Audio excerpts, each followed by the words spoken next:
menjadi orang yang mudah sebar-sebar, karena belum tentu itu berita benar. Kalau nggak ngerti, ayo belajar.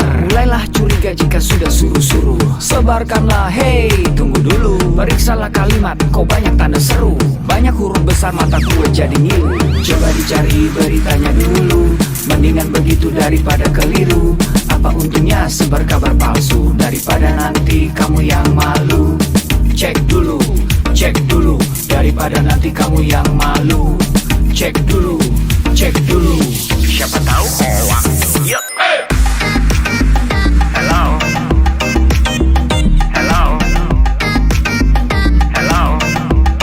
siapa tahu hoax. Yup. Hello,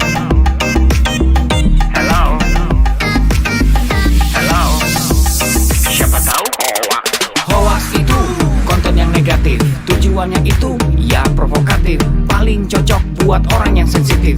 Kalau ke gue ya gak efektif, tapi semua suka yang positif. Misalnya video yang inspiratif, meme yang lucu, itu juga sip. Positif, kreatif, dan produktif. Coba dicari beritanya dulu, mendingan begitu daripada keliru. Apa untungnya sebar kabar palsu, daripada nanti kamu yang malu. Cek dulu, daripada nanti kamu yang malu. Cek dulu, siapa tahu hoax. Yup. Hello,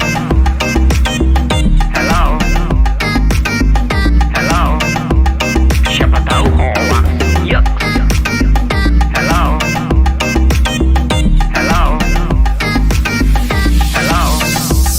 siapa tahu hoax.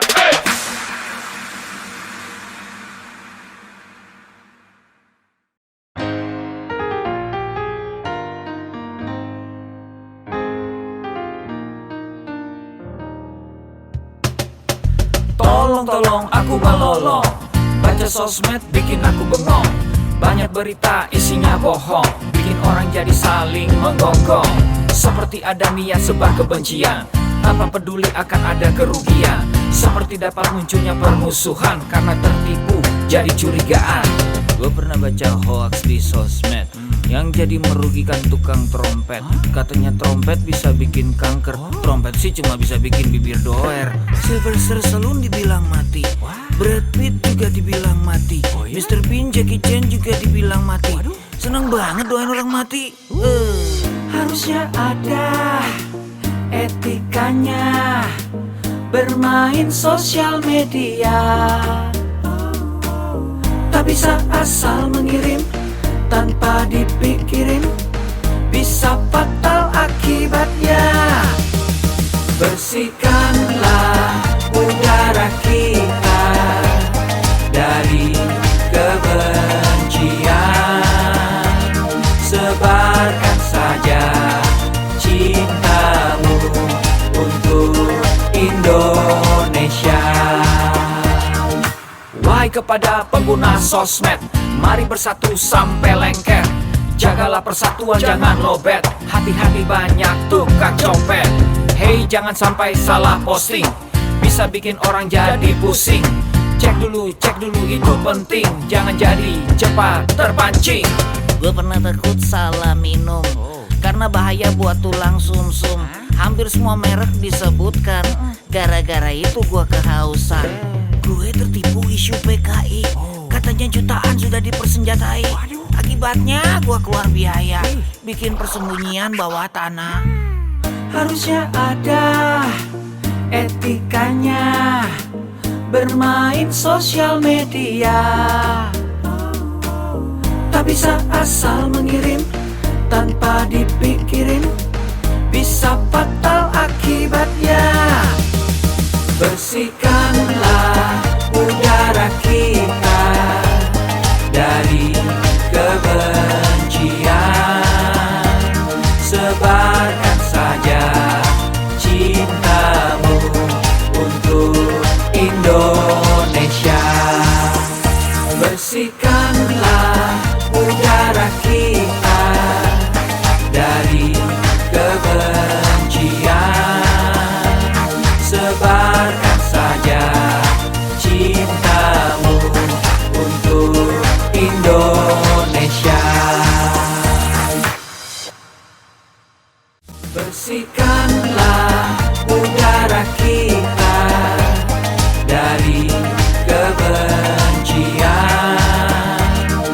Tebarkan saja cintamu untuk Indonesia.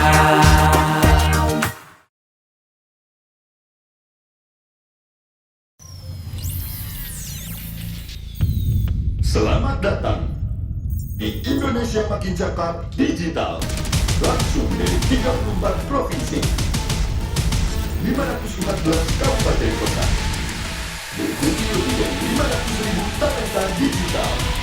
Inilah Indonesia Makin Cakap Digital.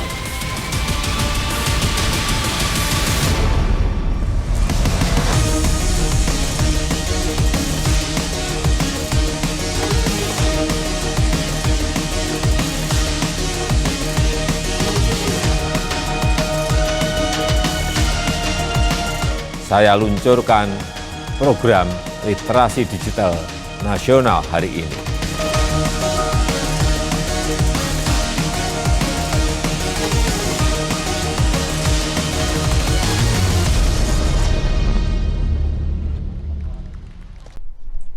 Halo, selamat siang. Kembali berjumpa dalam acara Indonesia Makin Cakap Digital dengan tema hari ini menjadi masyarakat yang melek digital. Selamat siang, Bulungan, Kalimantan Utara.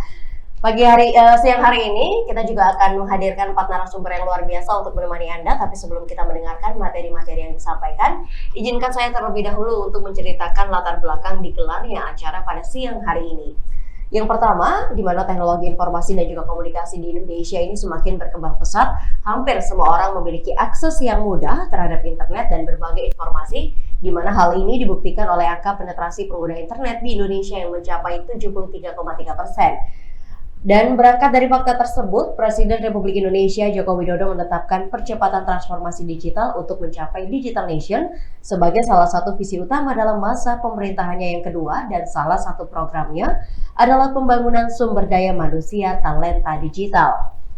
Sesuai dengan arahan visi Presiden di atas, Kementerian Komunikasi dan Informatika bersama dengan mitra jejaring KNLD Siberkreasi telah menyusun sebuah peta jalan literasi tahun 2021 hingga 2024 untuk meningkatkan partisipasi digital masyarakat, mendorong pengembangan ilmu pengetahuan masyarakat di bidang TIK dan digital, serta mendorong tingkat kecakapan transformasi digital dalam pengembangan teknologi baru.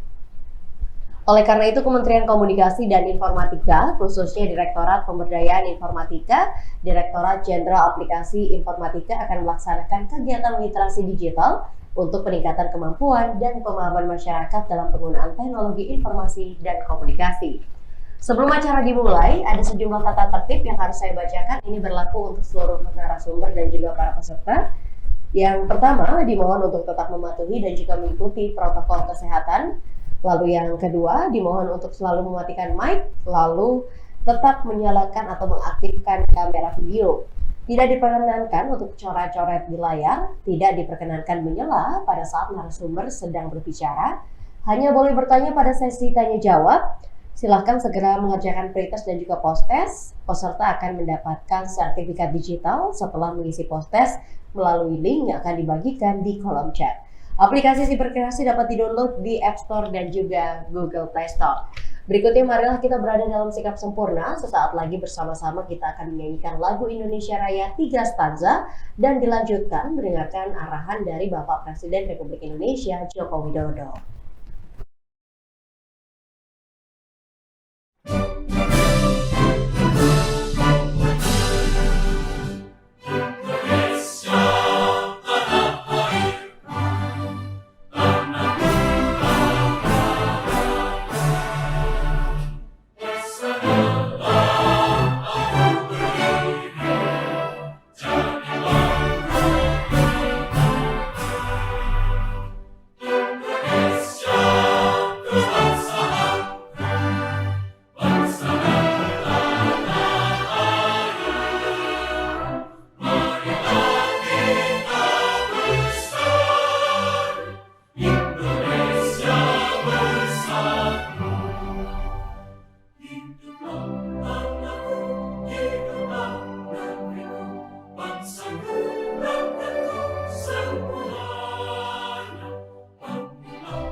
Bismillahirrahmanirrahim.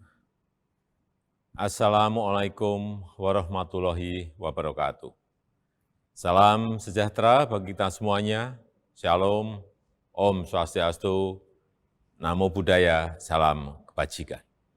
Yang saya hormati para Menteri Kabinet Indonesia Maju, para Gubernur, Bupati, dan Wali Kota di seluruh tanah air Indonesia, hadirin dan undangan yang berbahagia. Pandemi membuka kesempatan luas bagi kita untuk melakukan transformasi digital secara besar-besaran. Pembangunan infrastruktur digital terus kita percepat. Ekonomi digital, terutama untuk UMKM, terus diperbanyak dan terus ditingkatkan. Pemerintahan digital juga terus diperkuat dan masyarakat disiapkan agar lebih cakap digital.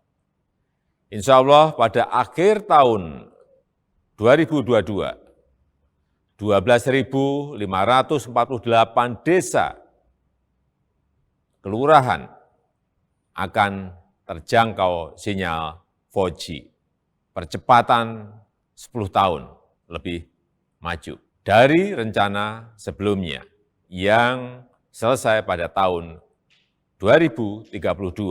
Infrastruktur digital tidak berdiri sendiri.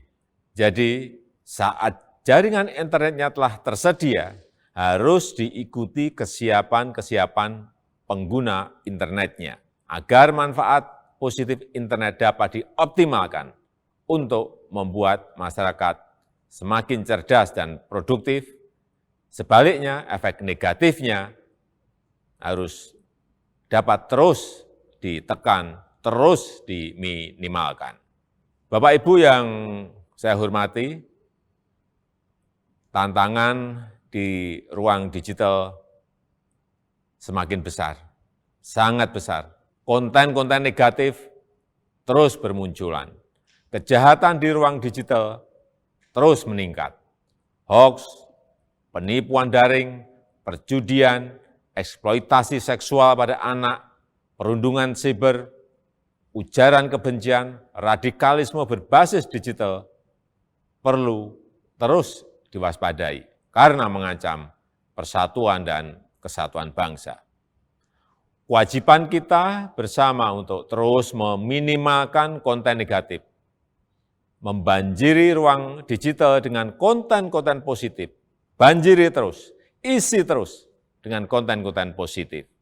Kita harus tingkatkan kecakapan digital masyarakat agar mampu menciptakan lebih banyak konten kreatif yang mendidik, yang menyejukkan, yang menyerukan perdamaian. Internet harus mampu meningkatkan produktivitas masyarakat, membuat UMKM naik kelas, perbanyak UMKM onboarding ke platform e-commerce, sehingga internet bisa memberi nilai tambah ekonomi bagi seluruh lapisan masyarakat.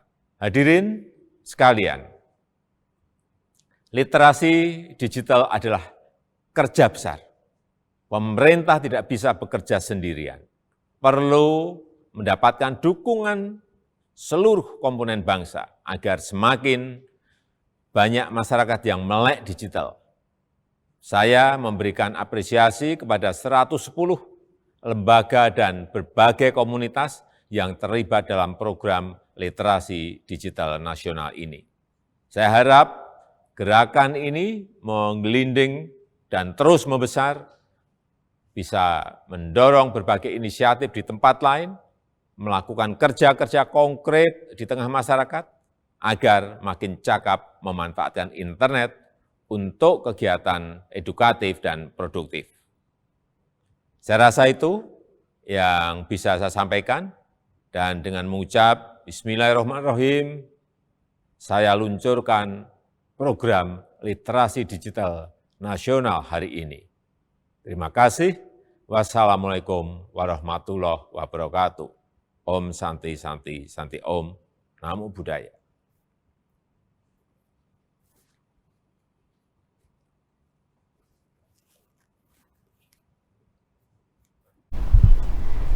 Waalaikumsalam warahmatullahi wabarakatuh, dan berikutnya kita juga akan mendengarkan sambutan yang akan diberikan oleh Bapak Samuel Abrijani Panggarapan BSC, Direktur Jenderal Aplikasi Informatika. Pastikan kita selalu menerapkan protokol kesehatan dengan menggunakan masker, menjaga jarak, dan selalu cuci tangan. Assalamualaikum warahmatullahi wabarakatuh. Salam sejahtera bagi kita semua. Om Swastiastu, Namo Buddhaya, salam kebajikan. Rekan-rekan yang saya hormati, puji syukur kita panjatkan kehadirat Tuhan Yang Maha Esa. Atas berkat dan rahmat-Nya, kita dapat berkumpul secara virtual dalam keadaan sehat di tengah situasi pandemi COVID-19. Semoga kita semua senantiasa dilimpahi dengan kesehatan dan damai sejahtera dalam upaya kita melawan pandemi COVID-19. Menjadi kebanggaan tersendiri bagi saya untuk membuka acara ini, di mana acara ini merupakan sebuah kegiatan yang diadakan oleh Kementerian Kominfo bekerjasama dengan Cyber Kreasi di bawah kerangka program literasi digital. Sebagaimana yang telah kita ketahui bersama, kehadiran pandemi dan pesatnya perkembangan teknologi telah mengubah cara kita beraktivitas dan bekerja. Kehadiran teknologi sebagai bagian dari kehidupan masyarakat inilah yang semakin mempertegas bahwa kita sedang menghadapi era disrupsi teknologi. Untuk menghadapi hal tersebut, kita semua harus mempercepat kerjasama kita dalam mewujudkan agenda transformasi digital Indonesia. Rekan sekalian yang berbahagia, salah satu pilar penting dalam mendukung terwujudnya agenda transformasi digital adalah menciptakan masyarakat digital, di mana kemampuan literasi digital masyarakat memegang peranan penting di dalamnya.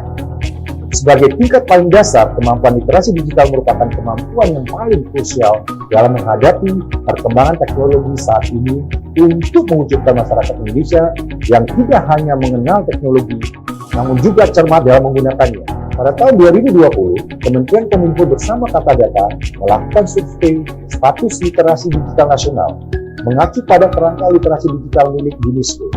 Kajian tersebut menunjukkan bahwa indeks literasi digital Indonesia ada pada angka 3,47 dari skala 1 sampai 4. Di mana hal itu menunjukkan bahwa indeks literasi digital kita hanya ada pada sedikit di atas tingkat sedang, namun belum mencapai tingkat baik. Untuk mencapai tingkat literasi yang baik, pemerintah tidak dapat bekerja sendiri. Kementerian Kominfo bersama Cyber Kreasi dan berbagai stakeholder terus berupaya mengadakan berbagai kegiatan untuk meningkatkan kemampuan literasi digital masyarakat Indonesia, dan salah satunya adalah yang sedang rekan-rekan sekalian ikuti sekarang. Rekan-rekan yang saya hormati, dalam menghadapi perkembangan teknologi yang sangat cepat, literasi digital merupakan kunci dan fondasi utama harus kita semua miliki. Pemerintah dalam hal ini, Kementerian Kominfo, bersama dengan Cyber Kreasi berkomitmen akan terus melakukan upaya meningkatkan literasi digital masyarakat lewat berbagai macam inisiatif kegiatan. Adanya berbagai inisiatif kegiatan literasi digital diharapkan dapat memfasilitasi dan semakin mendorong terwujudnya masyarakat digital Indonesia. Keadaan normal yang baru, baik sekarang maupun pasca pandemi, akan mempercepat proses digitalisasi di berbagai lini kehidupan kita.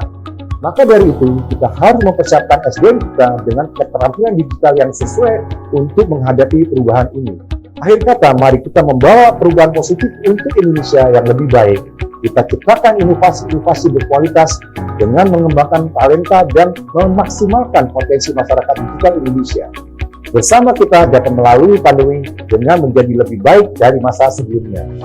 Demikian sambutan yang dapat saya sampaikan. Selamat mengikuti kegiatan, tetap semangat, dan salam literasi digital. Wassalamualaikum warahmatullahi wabarakatuh. Om Santi Santi Santi Om.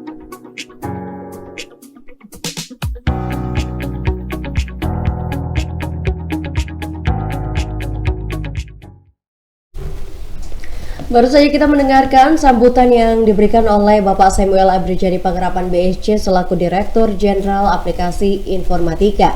Dan berikutnya sebelum acara dimulai, untuk kelancaran webinar pada siang hari ini dan juga untuk kondisi Indonesia, marilah kita berdoa bersama-sama. Berdoa dipersilahkan.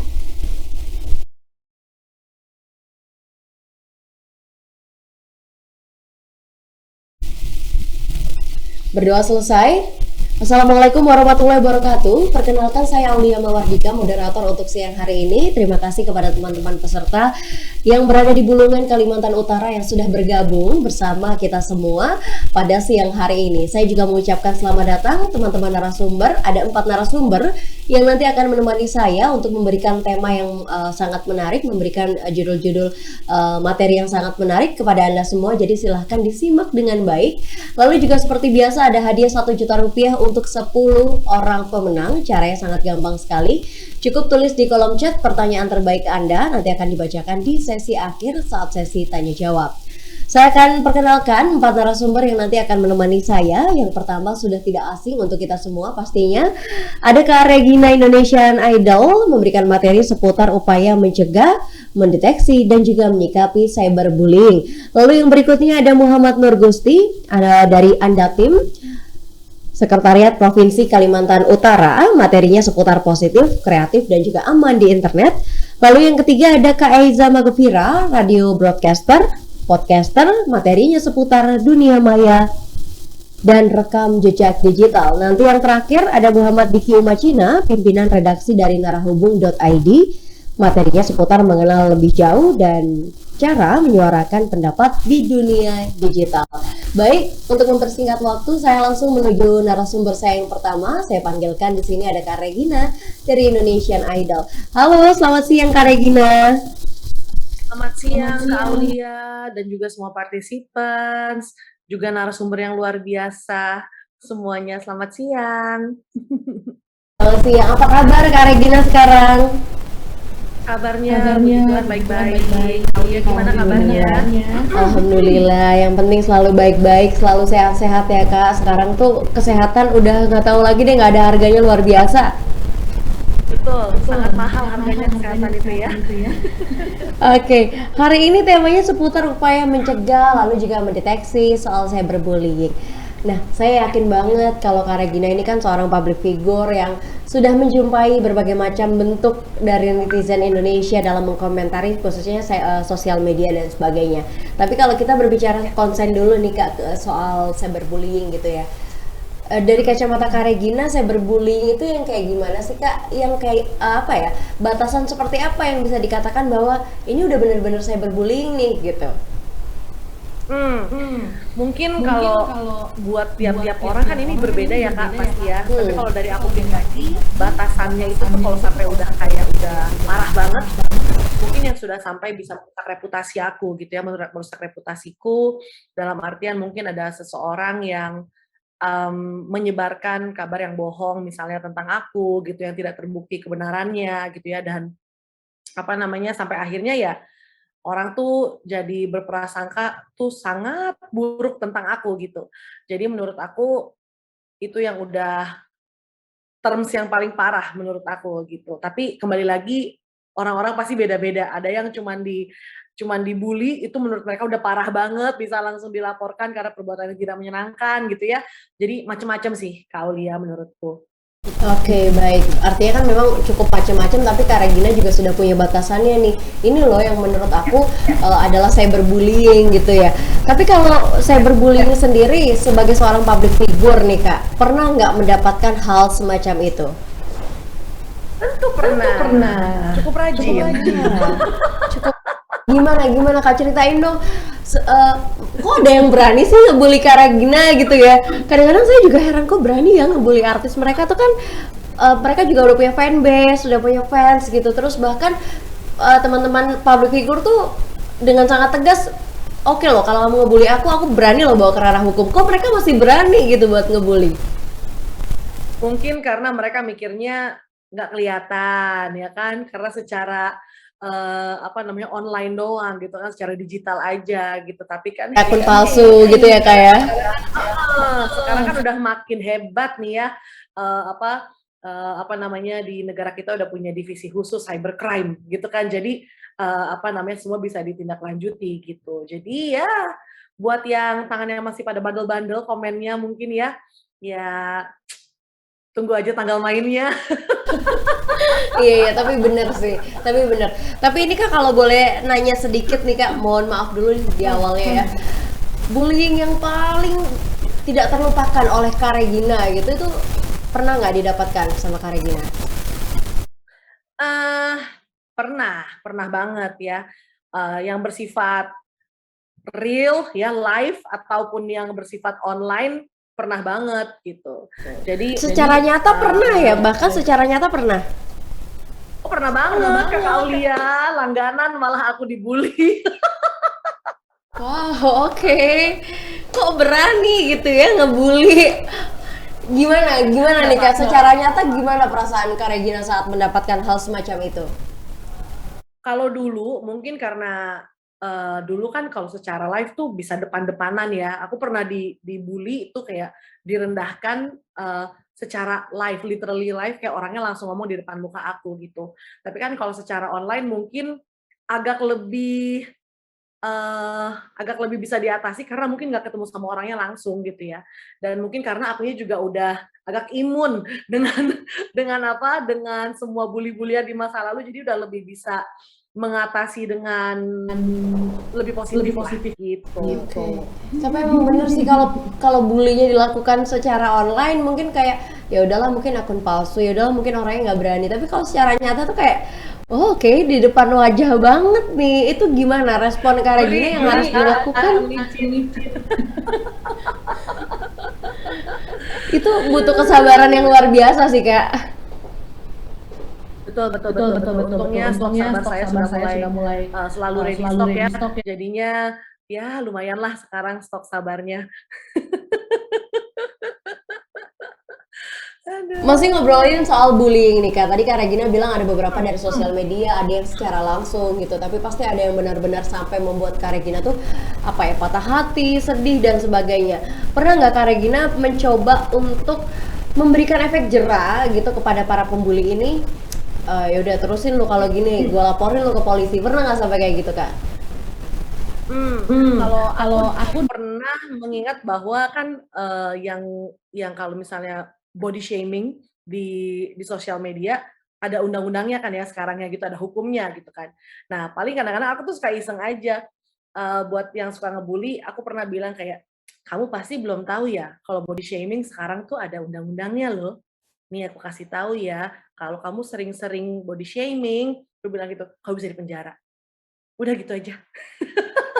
Tapi emang Kak, kalau body shaming itu kadang-kadang orang tuh niatnya mungkin bercanda, niatnya kayak nggak sadar, tapi ya nggak sadar juga kalau obrolan semacam itu kan benar-benar menyakiti hati orang lain atau mungkin orang yang dia komentarin ya kayak. Baik, nah masuk soal cyberbullying nih Kak. Menurut Kak Regina, ini dari kacamata seorang Kak Regina yang seorang public figure yang aku yakin followersnya pasti netizen dengan berbagai macam pikiran gitu.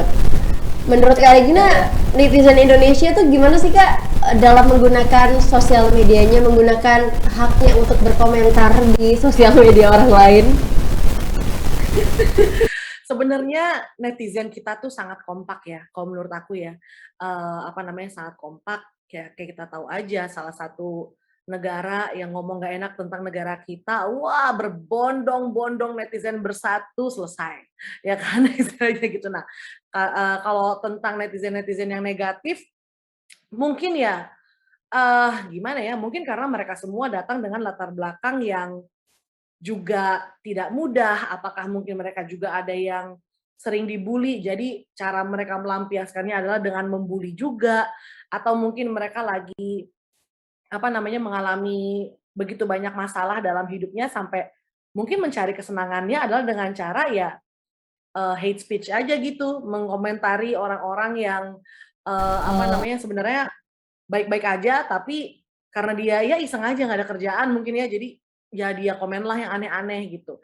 Sebenarnya semuanya tuh terhadap sosial media tuh sangat-sangat keren gitu ya, sangat-sangat bagus gitu. Hanya nggak sedikit yang kurang kurang bijaksana mungkin ya dalam memposting perkataan-perkataan yang mereka ketik itu gitu sih kali Kak Aulia. Iya sih, tapi emang bener loh Kak. Kadang-kadang kita masyarakat Indonesia tuh bukan kita bilang kurang beretika, tapi mereka mungkin terlalu perhatian gitu. Jadi kayak ada aja yang dikomentarin kan, orang gini dikit dikomentarin. Jadi Padahal sebenarnya kan hak setiap orang ya mau posting apapun asal tidak menyinggung dan juga menyakiti orang lain gitu harusnya nggak apa-apa. Tapi akhirnya makin kesini orang-orang tuh jadi takut gitu mau posting sesuatu. Kenapa gitu ya? Padahal sosial media gue, kenapa jadi gue yang takut gitu? Iya, betul. Oke. Bebas lah ya, mau berkarya. Akhirnya kan jadi kepikiran kemana-mana. Nah, misalkan nih Kak, para peserta yang saat ini menyaksikan gitu ya, mereka menjadi korban bullying gitu. Harus gimana sih biar punya sabar yang seluas Kak Regina ini? Well, kalau menurut aku ya sabar itu pasti nomor satu, karena kalau nggak sabar otomatis kita akan sangat reaktif dan meresponnya langsung nggak enak pasti ya, gitu ya. Jadi menurutku kalau misalnya memang kita nggak kuat gitu ya dengan komentar-komentar yang negatif itu, log out aja dari sosial media kita, log out dan berhenti sejenak bersosial media gitu. Tapi kalau sekiranya kayaknya masih bisa nih, ya udah mencoba sabar aja, jangan dibales dengan komentar yang negatif juga. Mungkin bisa dibawa ke lucu-lucuan, which itu yang aku lakukan juga gitu. Terus, nah kalau misalnya memang udah mulai annoying, tapi belum sangat mengganggu kita yang gimana, block aja account-nya gitu kan, di-block dan di-report gitu ke sosmednya gitu kan. Biasanya langsung akan di-handle tuh sama misalnya sama Instagram-nya, misalnya sama Facebook atau sama apa gitu, langsung block dan report.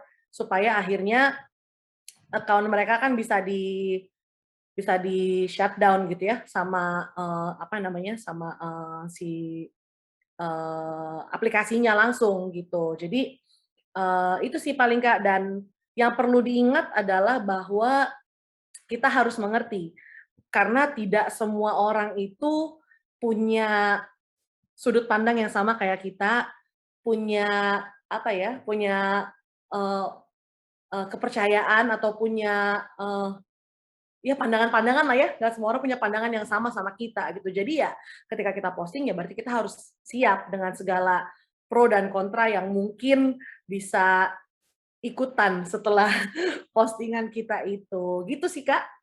Oke, ini saya tahu setelah ini pertanyaannya mungkin agak annoying Kak, tapi mungkin ada saran juga dari Kak Regina. Kira-kira gimana sih caranya biar kita tidak menjadi korban bullying gitu? Apa yang harus dipikirkan sebelum kita memposting sesuatu Kak? Menurutku gini sih,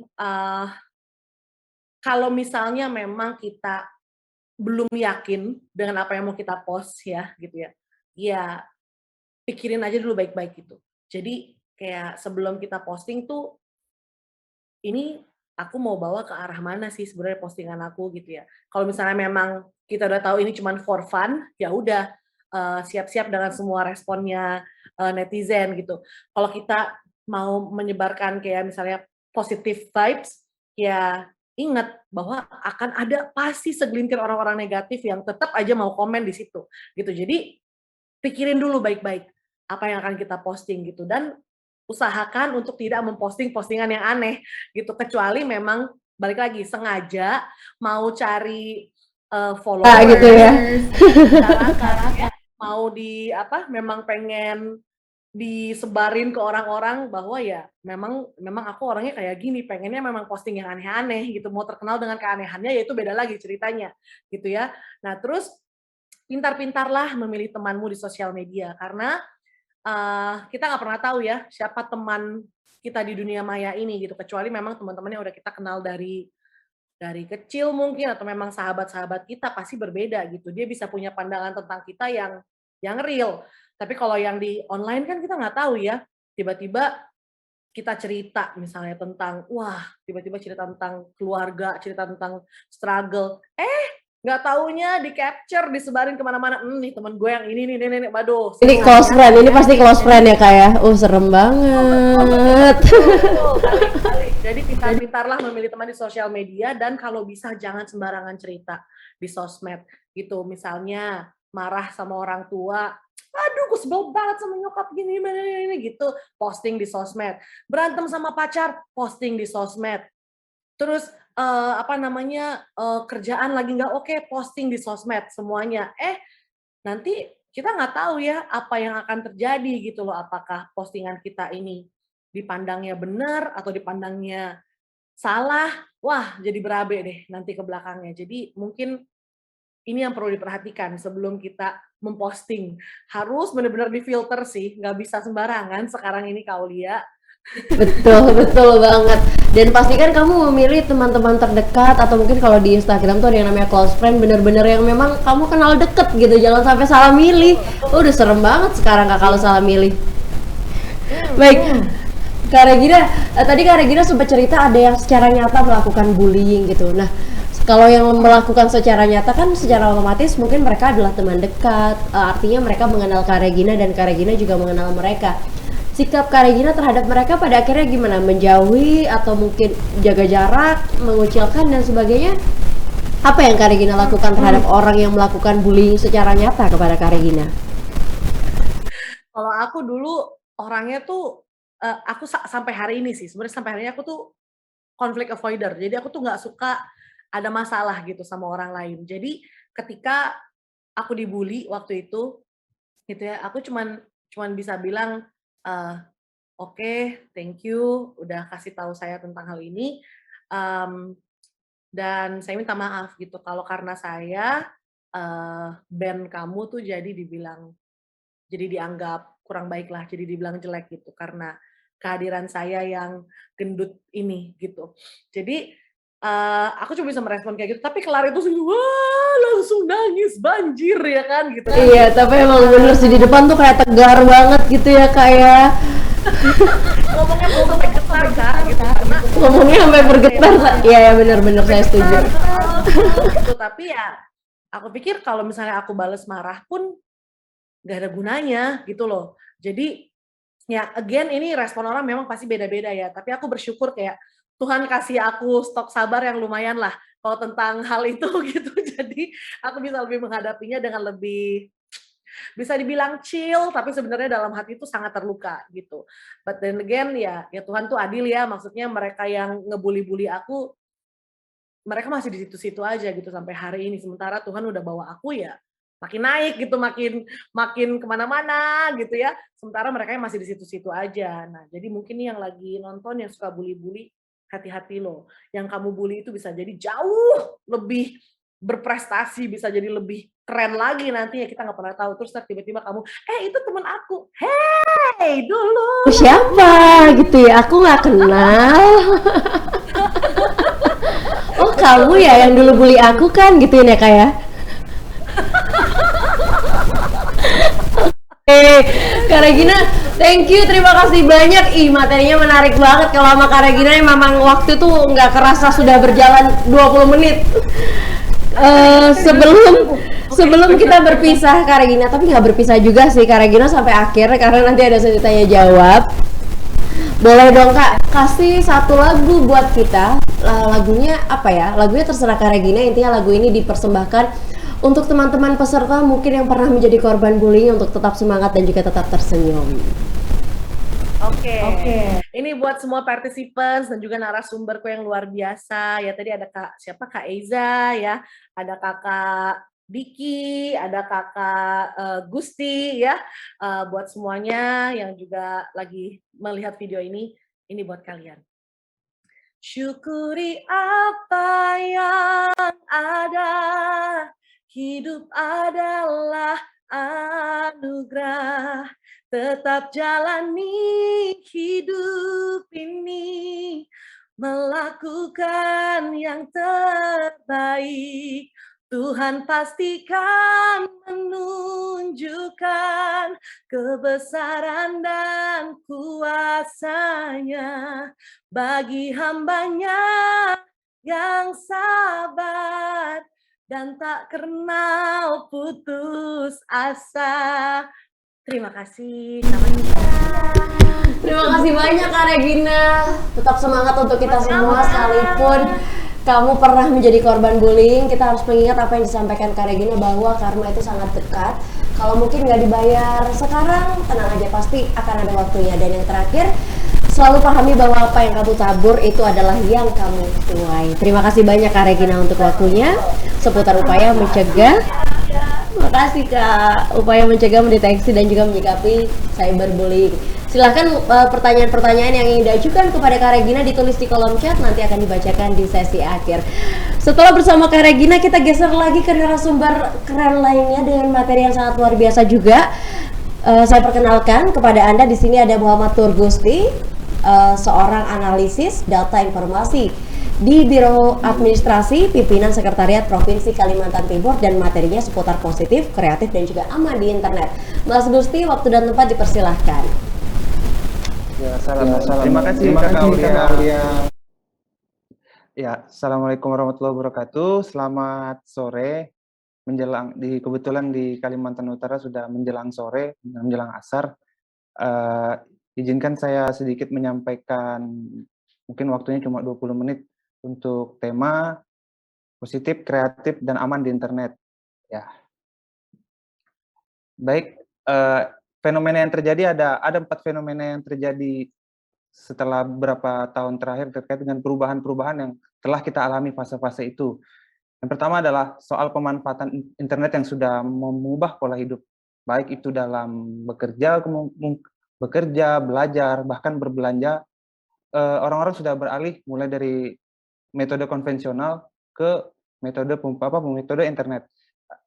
Misalnya jejaring sosial, kemudian ada pemanfaatan surat elektronik atau email, yang itu mungkin dianggap lebih efisien.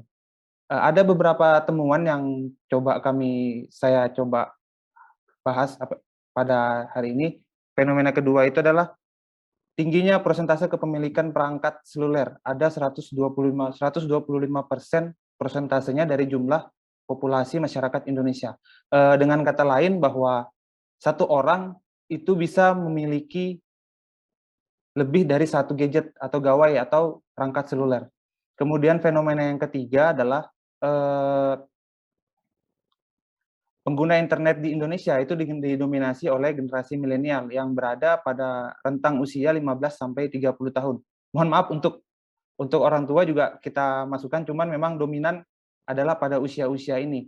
Dengan kata lain bahwa anak-anak sekolah zaman sekarang ataupun para pekerja yang mempunyai rentang usia demikian itu sekarang lebih akrab dengan yang namanya internet. Kemudian fenomena yang keempat adalah pengguna internet di Indonesia sudah mencapai 202 juta pengguna. Artinya 73% masyarakat Indonesia sudah mampu mengakses internet, dan 61% dari populasi penduduk Indonesia adalah pengguna media sosial aktif. Tadi Kak Regina mencoba menjelaskan bahwa soal cyberbullying, ya memang berkaitan dengan itu. Memang salah satu upaya yang harus dilakukan adalah menjaga bahwa agar konten-konten yang diaplikasikan di masyarakat maya adalah sebuah konten-konten positif. Untuk tujuan manfaat dan pemanfaatan internet sendiri adalah salah satunya sebagai sarana komunikasi dan konektivitas. Ini adalah salah satu cara kita mencoba menghubungkan manusia dengan antar manusia. Dulu misalnya kita berhubungan secara konvensional atau tatap muka, secara perlahan itu kemudian berubah dari fase ke fase, mulai dari munculnya telepon, kemudian hingga pada saat ini adalah salah satu cara yang efektif adalah berkomunikasi melalui jejaring internet. Kemudian yang kedua adalah sebagai sumber informasi pengetahuan. Sekarang kita bisa mencoba melihat bahwa pemanfaatan informasi tidak hanya melalui kelas-kelas secara tatap muka, tapi juga ada kelas virtual seperti webinar pada kali ini. Kemudian pemanfaatan informasi salah satunya adalah pemanfaatan e-book dan diluncurkannya aplikasi perpustakaan digital.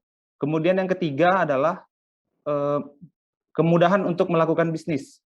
Banyak kreativitas berikutnya yang dapat dilakukan oleh generasi milenial pada pemanfaatan internet adalah kemudahan berbisnis. Artinya pemanfaatan produk sekarang bisa dilakukan melalui strategi media sosial, misalnya melalui Instagram, kemudian melalui Facebook, ataupun aplikasi-aplikasi yang berkaitan dengan berkaitan dengan bisnis. Kemudian penyimpanan data. Kalau penyimpanan data ini seperti kita ketahui bersama, penggunaan teknologi internet memang banyak melibatkan data storage untuk menyimpan berkas-berkas penting.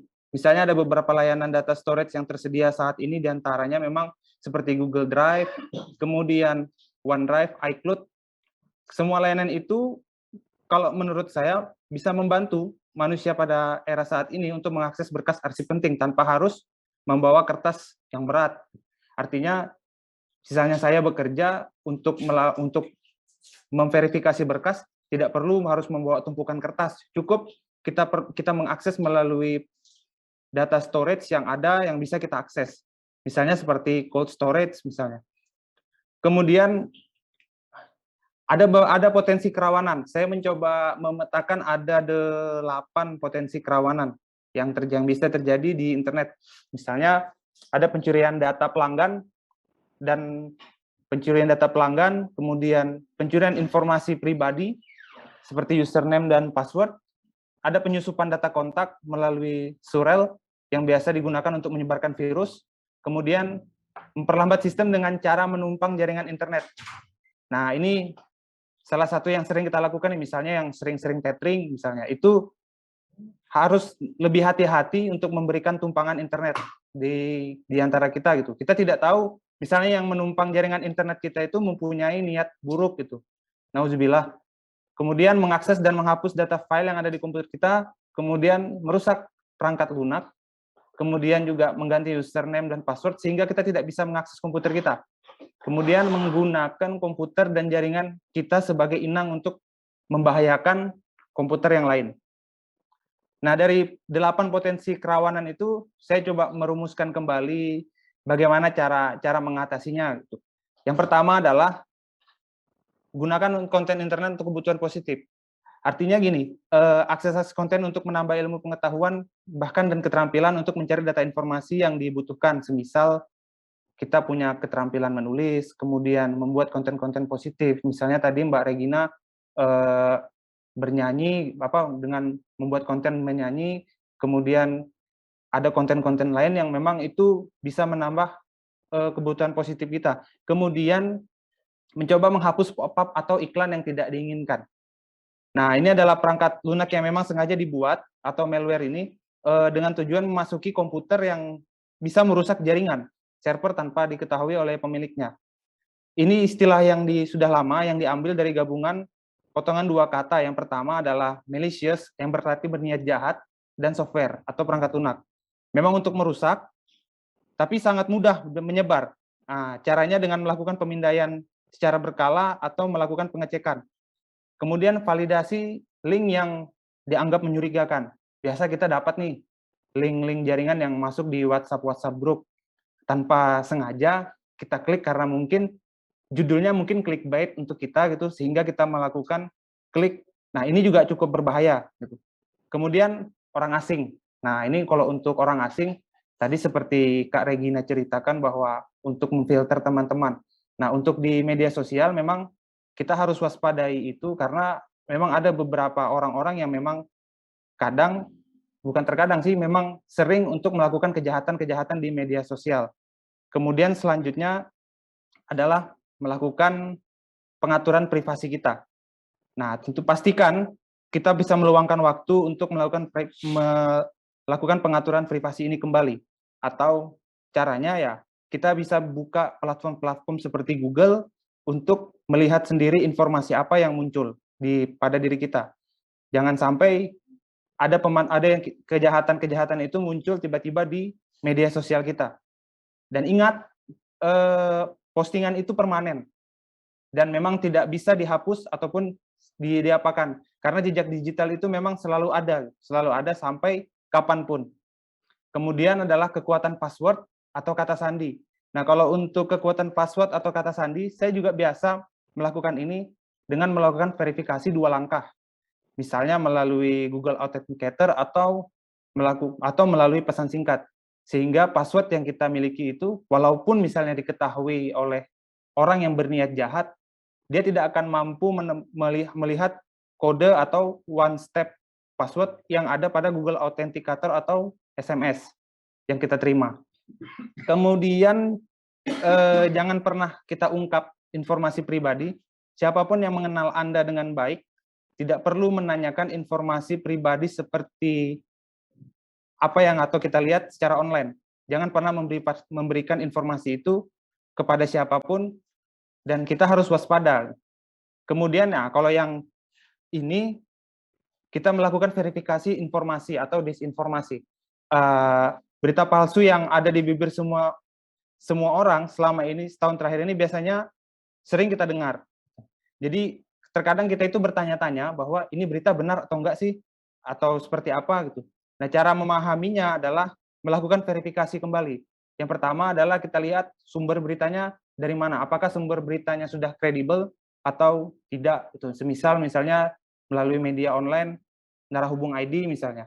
Kalau ketika berbicara melalui media online yang sudah tervalidasi, itu bisa saja tidak akan terjadi disinformasi, tetapi ketika nama itu mencurigakan dan judulnya clickbait, biasanya itu adalah disinformasi.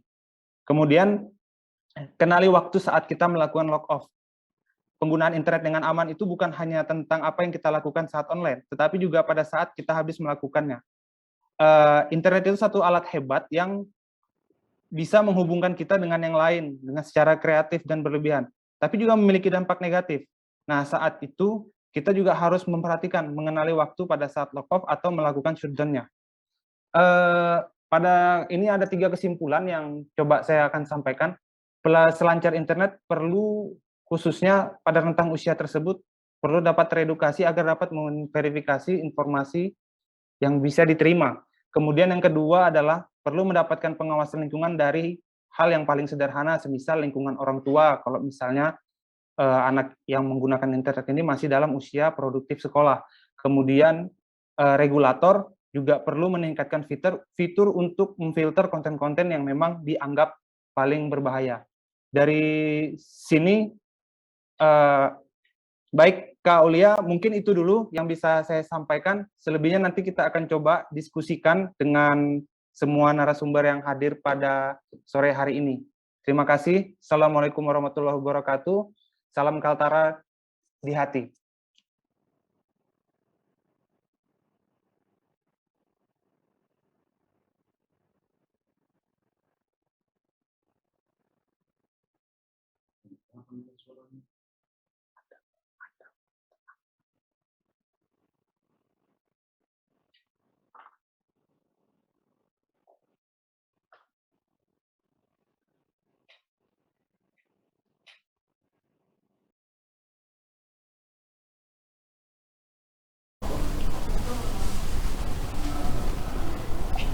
Oke, Mas Gusti. Mas Gusti, kami tidak mendengar suara Mas Gusti di sini. Halo.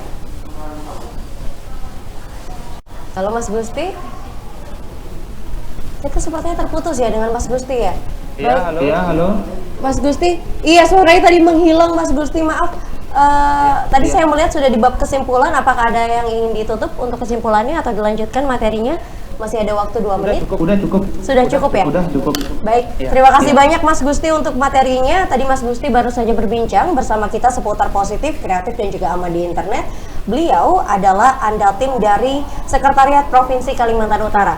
Silahkan pertanyaan-pertanyaan yang ditujukan kepada Mas Gusti ditulis di kolom chat, nanti akan dibacakan di sesi akhir untuk sesi tanya jawab. Baik, saya kembali menyampaikan kepada para peserta bahwa di sini para peserta tidak bisa open mic atau tidak bisa menyalakan mic-nya. Mic menyala dikhususkan untuk para narasumber yang sedang memberikan materi. Jadi kalau misalkan Anda mau bertanya, silakan untuk tulis di kolom chat, nanti akan saya bacakan di sesi akhir di saat sesi tanya jawab. Saya juga kembali menyampaikan bahwa ada hadiah Rp1.000.000 untuk 10 orang pemenang. Caranya sangat gampang sekali. Anda cukup aktif di kolom chat, berikan pertanyaan terbaik Anda, lalu juga silahkan Anda tulis atau mungkin posting di sosial media Anda kegiatan pada siang hari ini dengan hashtag Litbikal 1363. Silahkan diposting di sosial medianya, hashtagnya Litbikal 1363. Nanti akan difilter oleh teman-teman host dan juga co-host di sini. Apakah nama Anda terpilih untuk menjadi pemenang yang berhak mendapatkan Rp1.000.000 untuk 10 orang pemenang. Baik, saya bergeser lagi ke narasumber yang ketiga. Saya perkenalkan kepada Anda, di sini ada Eiza Magofira. Beliau adalah radio broadcaster, lalu juga adalah seorang podcaster, dan materinya seputar dunia maya dan rekam jejak digital. Kak Aiza, waktu dan tempat dipersilahkan. Hai, selamat siang. Saya mau share screen dulu untuk rekan-rekan sekalian juga. Mudah-mudahan terlihat di layar. Sebelumnya saya mengucapkan terima kasih banyak atas kehadirannya juga dari seluruh panitia hari ini, kemudian juga para narasumber yang luar biasa juga memberikan paparannya ya, dan juga buat rekan-rekan yang memang sudah hadir dan meluangkan waktu hingga sore hari nanti. Sebetulnya hari ini saya ingin menyampaikan materi mengenai digital safety, dunia maya dan rekam jejak digital. Mengapa ini penting? Apa saja yang harus menjadi concern atau mungkin yang harus menjadi bahan pemikiran kita juga ketika sedang menginjakan kaki di dunia maya.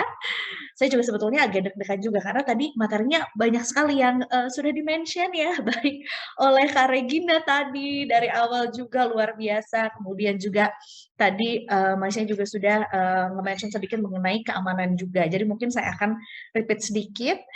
Ini perkenalkan, kalau saya adalah seorang radio broadcaster, kemudian juga podcaster, dan juga sebetulnya pekerjaan aslinya sih mahasiswi ya. Sekarang lagi studi juga di ITB untuk pariwisata juga gitu. Namun ya namanya juga ya sekarang di dunia digital kita harus bisa memanfaatkan apapun kesempatannya. Jadi saya selain siaran, selain jadi mahasiswi, saya juga pelaku UMKM. Tadi Bapak Presiden kita juga sempat membahas bahwa sebetulnya di era digital yang harus naik kelas itu semuanya. Media naik kelas, kemudian UMKM jadi naik kelas. Kemudian pelaku seni juga ya, biasanya naik panggung, sekarang naik kelas ya. Bisa dari rumah juga gitu ya.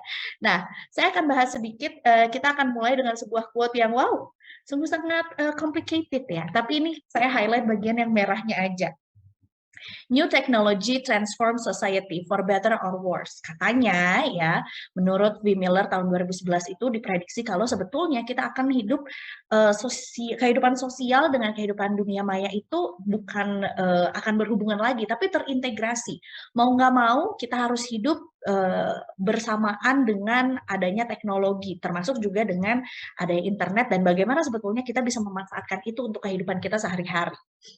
Nah, sebetulnya karena background saya adalah seorang yang bekerja di media, kebetulan saya bekerja di media udah kurang lebih selama 6 tahun, walaupun sebetulnya medianya adalah media tradisional. Nggak tahu nih teman-teman di Bulungan masih suka dengerin radio nggak ya? Tapi betul, dengan adanya digitalisasi, mau nggak mau,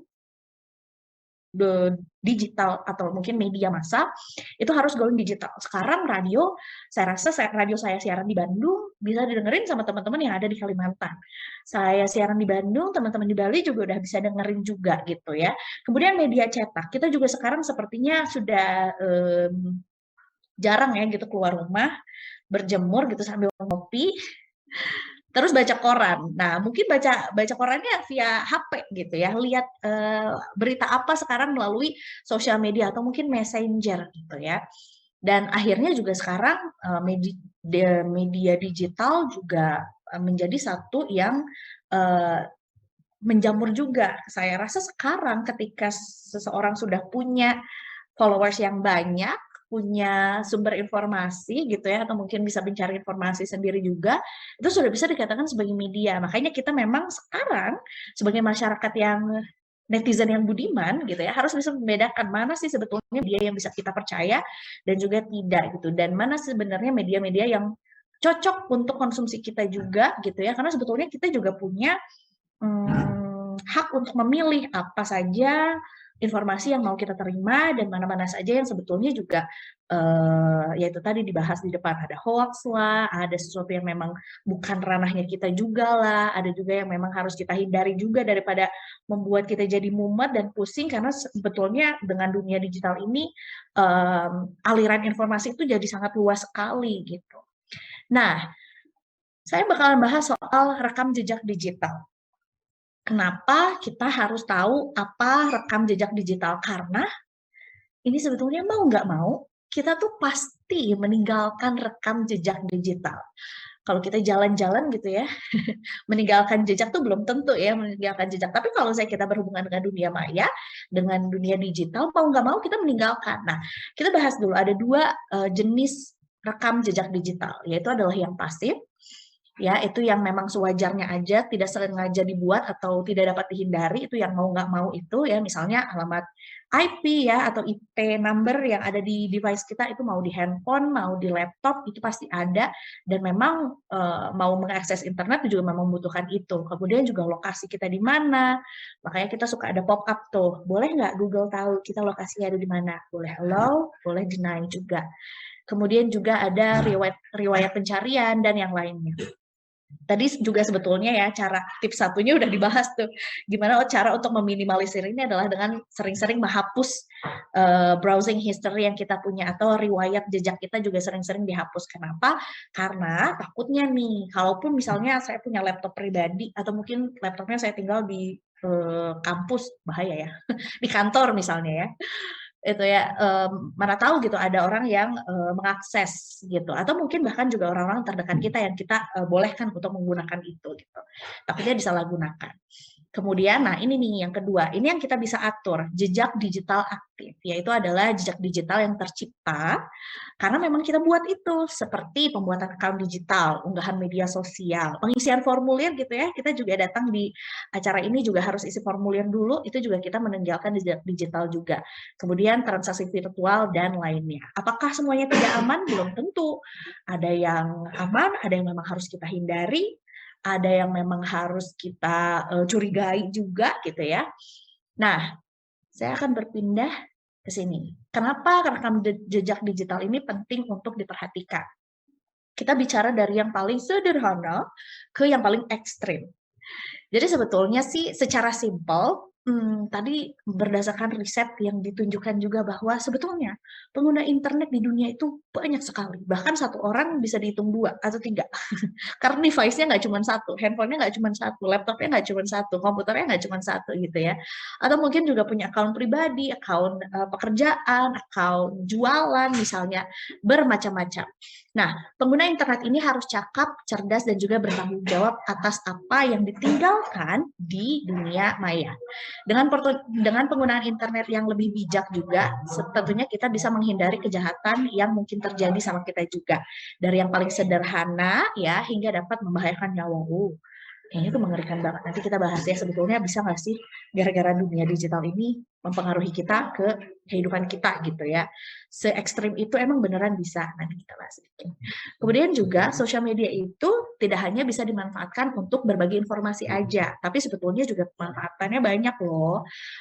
Bisa berbagi inspirasi, berbagi ide, bentuk self-expression gitu ya. Kalau yang introvert, mungkin awal-awal tahun ini sempat juga happening pembagian 2 jenis manusia, orang-orang yang introvert dan extrovert. Bisa jadi orang yang introvert, nggak mau ngobrol sama orang atau malu, tiba-tiba di internet begitu sangat ekspresif sekali gitu.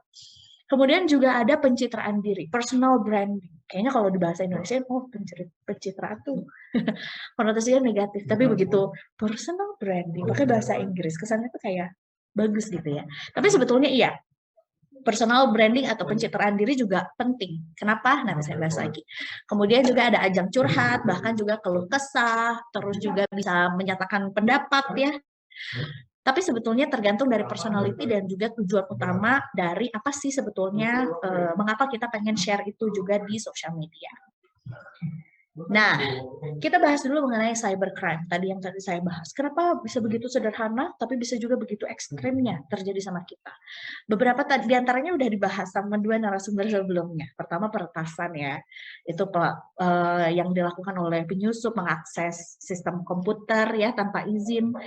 Terus juga yang diincar sih biasanya adalah si firewall gitu ya, atau sistem keamanan komputer.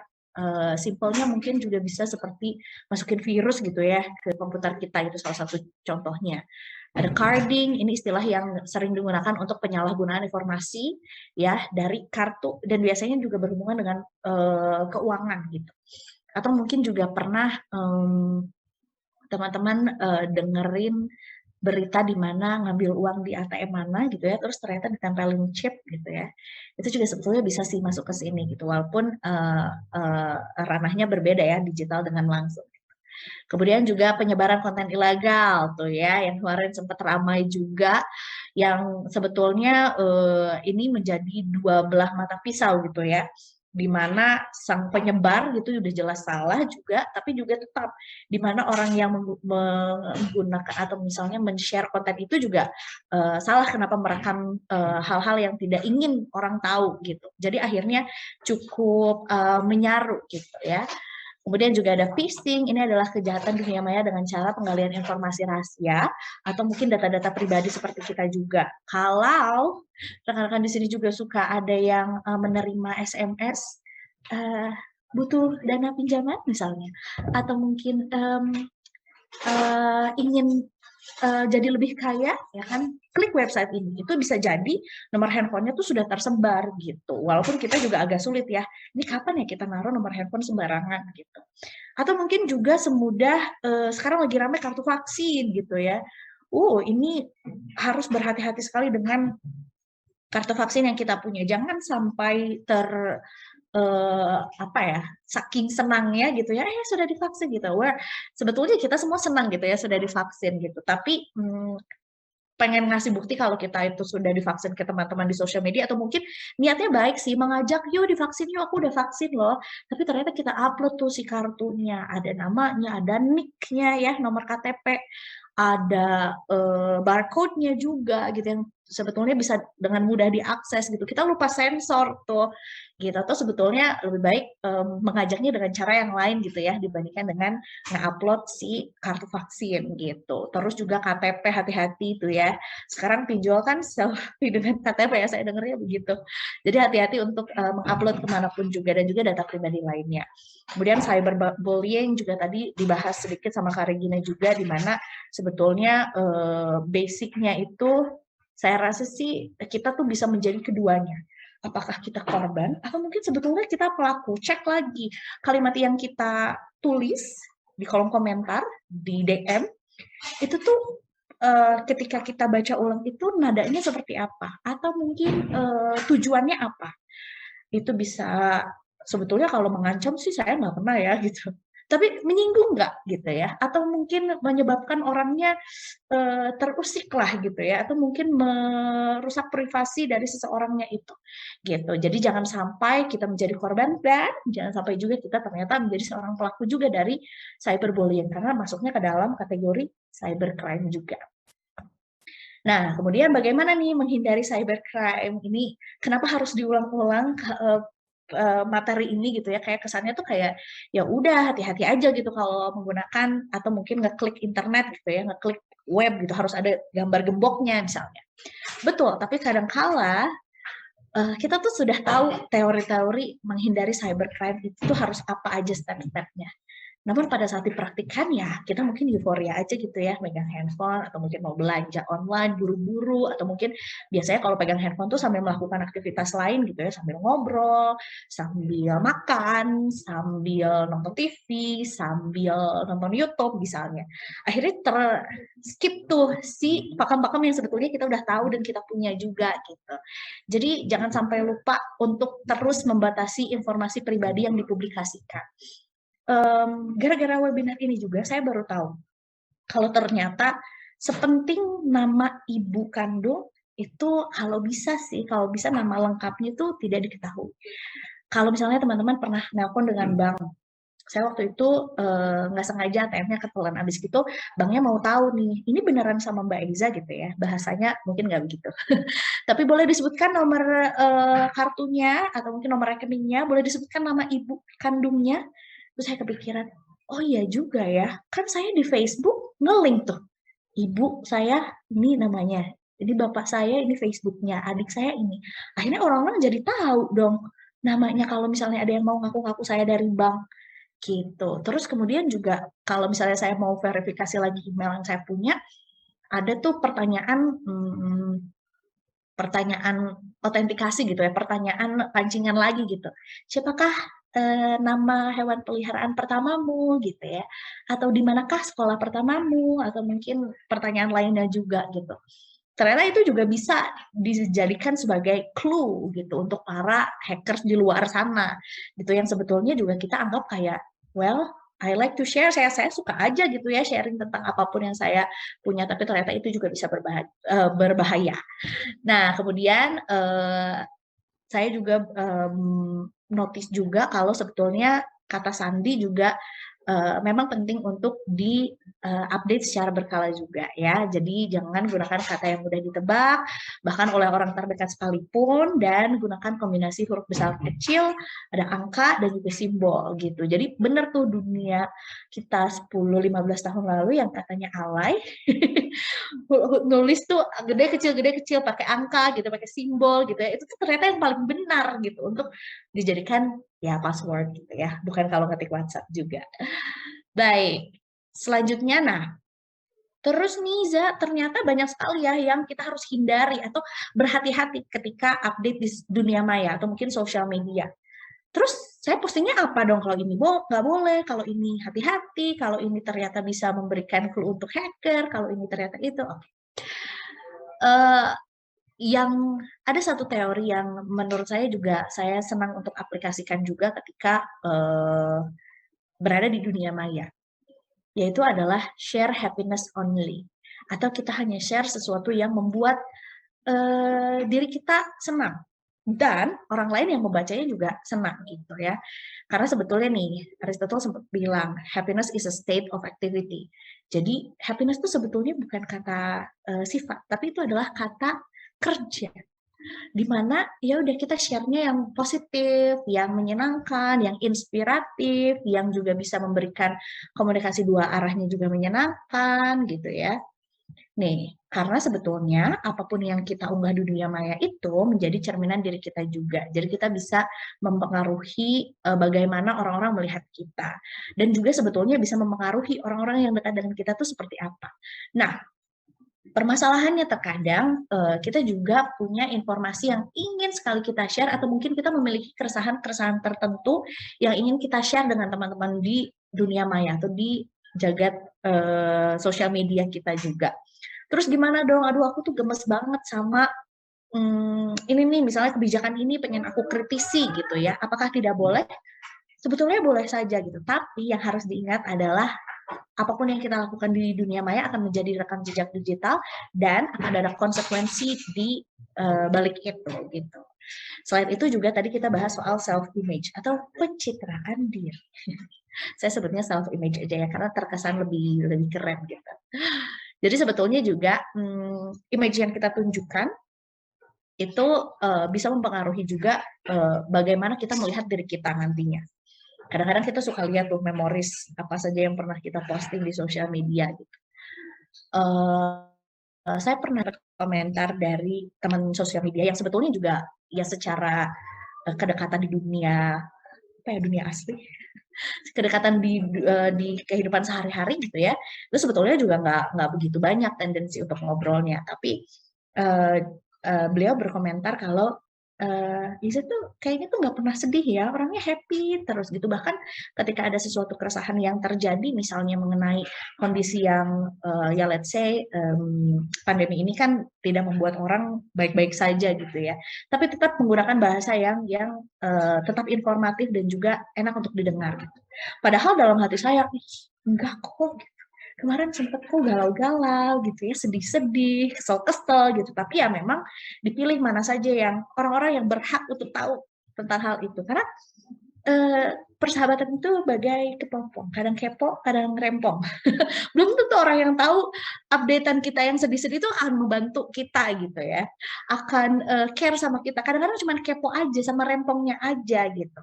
Jadi akhirnya saya putuskan untuk ya sosial media adalah tempat di mana kita bisa saling tukar informasi, tukar inspirasi, tukar ide, menyebarkan kesenangan juga gitu ya.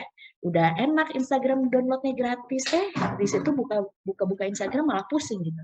Jadi lebih baik sih yang seru-seru aja gitu. Atau mungkin dimanfaatkan lain seperti berjualan gitu ya. Saya rasa juga di sini mungkin ada pelaku UMKM juga. Saya juga sebetulnya juga pelaku UMKM yang sangat berterima kasih sekali dengan adanya sosial media dan orang-orang yang senang dengan konten-konten yang menarik gitu ya.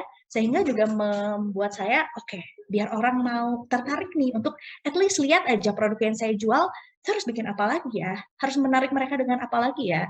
Konten informatif apa ya yang mereka belum tahu dan bisa cari tahu di akun Instagram jualan saya gitu. Akhirnya membuat kita jadi berpikir lebih kreatif lagi gitu. Saya rasa Kak singkat Ais, aja. Yes. Pas sekali ya dengan waktunya. Oke. baik Kak Esa, terima kasih banyak sudah memberikan materi yang sangat luar biasa. Baru saja saya mau masuk mengingatkan bahwa waktunya akan segera habis, ternyata pas banget. Baik, terima kasih banyak Kak Esa untuk materinya. Silahkan pertanyaan yang ditujukan kepada Kak Esa untuk ditulis di kolom chat, nanti akan dibacakan di sesi akhir saat sesi tanya jawab. Kita bergeser dulu ke narasumber berikutnya. Ini adalah narasumber terakhir kita. Saya perkenalkan Mas Muhammad Diki Umacina, seorang pimpinan redaksi dari narahubung.id. Materinya seputar mengenal lebih jauh cara menyuarakan pendapat di dunia digital. Kepada Mas Diki, waktu dan tempat dipersilakan. Ya, selamat sore. Assalamualaikum warahmatullahi wabarakatuh. Apa audionya jelas? Dengar dengan jelas Mas, silahkan untuk dilanjutkan. Ya, saya salam lagi, takut nggak kedengaran tadi. Ya, assalamualaikum warahmatullahi wabarakatuh. Selamat sore, shalom untuk kita semua. Selamat sore juga untuk teman-teman narasumber, ada Regina, ada Gusti dan Eiza ya, yang sudah menyampaikan materi yang sangat luar biasa tadi. Mohon share screen-nya mungkin di ini ditampilkan untuk teman-teman.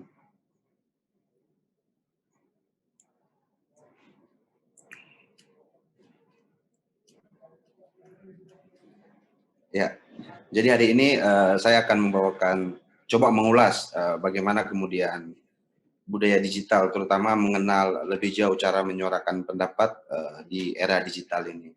Next.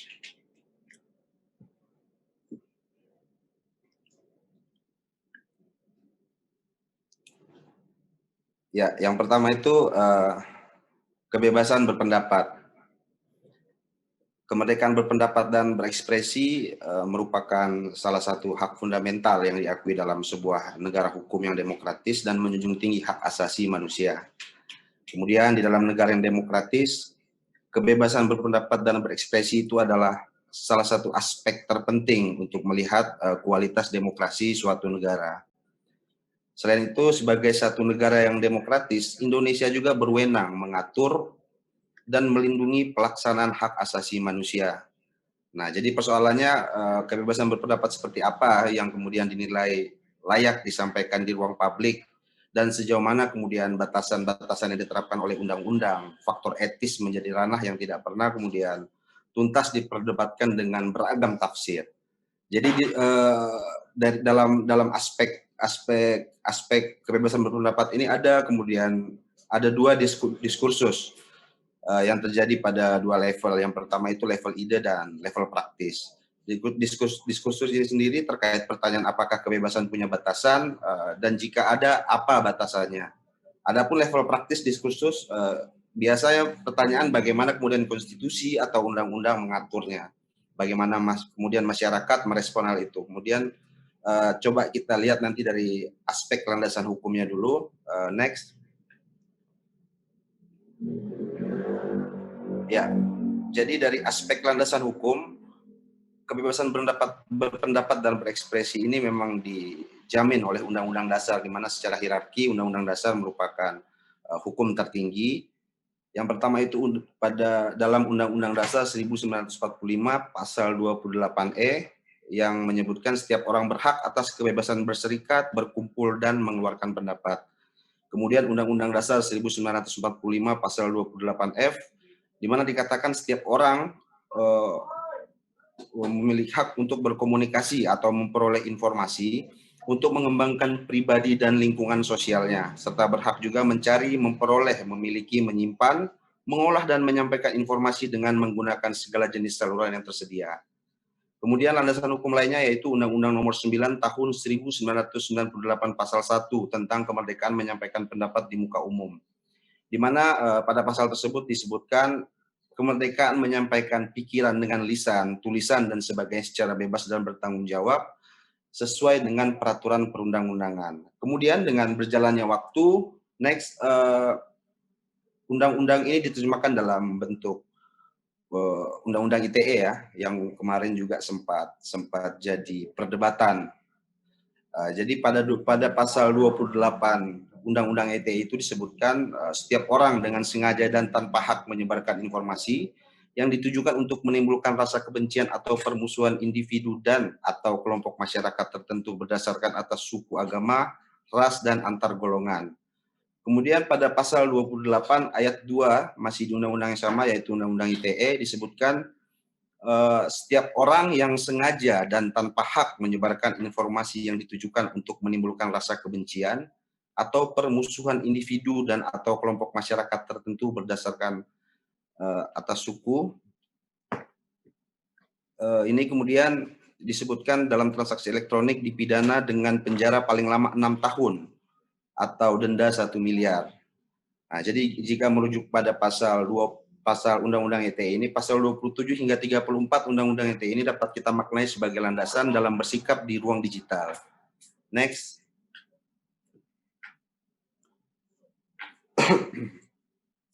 Sekarang kita masuk pada bagaimana kemudian perkembangan media sosial di Indonesia. Jadi dari total populasi Indonesia sebanyak kurang lebih 274,9 juta jiwa, itu pengguna media sosial aktif mencapai 170 juta. Artinya jumlah pengguna media sosial ini setara dengan 61,8% dari total populasi pada Januari 2021. Jadi angka ini juga meningkat 10 juta atau 6,3% dibandingkan tahun sebelumnya, ini tahun 2020. Artinya ada peningkatan yang cukup signifikan di dunia digital. Selain itu, nama Indonesia juga tercatat dalam daftar 10 besar negara yang kecanduan media sosial. Posisi ini berada di peringkat 9 dari 47 negara yang dianalisis oleh salah satu perusahaan media di Inggris. Kemudian waktu yang dihabiskan orang Indonesia untuk mengakses internet itu per hari rata-rata 8 jam 52 menit. Artinya perkembangan digital terutama media sosial di Indonesia ini cukup signifikan dan memang menjadi catatan tersendiri. Waktu yang dihabiskan, kemudian generasi muda hari ini sebagai pengguna dominan itu kerap kali menggunakan media sosial untuk mendapatkan informasi dan menyuarakan pandangan mereka mengenai isu sosial politik. Ibarat pisau bermata dua, hoax, campaign, black campaign, hingga ujaran kebencian juga sering mewarnai ranah media sosial ini. Seperti teman-teman sudah pasti paham lah, bagaimana kemudian keriuhan, kebisingan yang ditampilkan oleh media sosial kita hari ini, terutama soal-soal isu sensitif yang mengenai atribut-atribut sensitif seperti isu agama, isu politik, kemudian isu-isu yang menyangkut isu-isu sosial, itu hari ini cukup tergambar lah untuk kita. Next.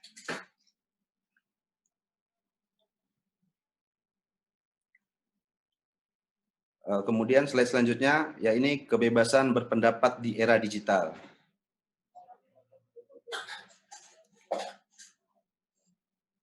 Kebebasan berpendapat di era digital, ya perkembangan teknologi dan informasi memang sudah menyediakan platform baru untuk menyalurkan kebebasan berpendapat dan berekspresi.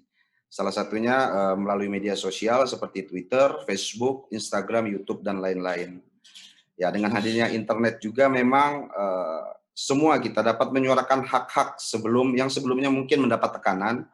Saat ini cenderung pengguna medsos mendapatkan informasi dan menyuarakan isu sosial politik itu tampil dengan beda dan berani. Nah, hal tersebut kemudian membuat arus ide, norma, gagasan, dan nilai-nilai semakin intens dengan karakter yang borderless atau tanpa batas. Kemudian next, tantangan kebebasan berpendapat di era digital.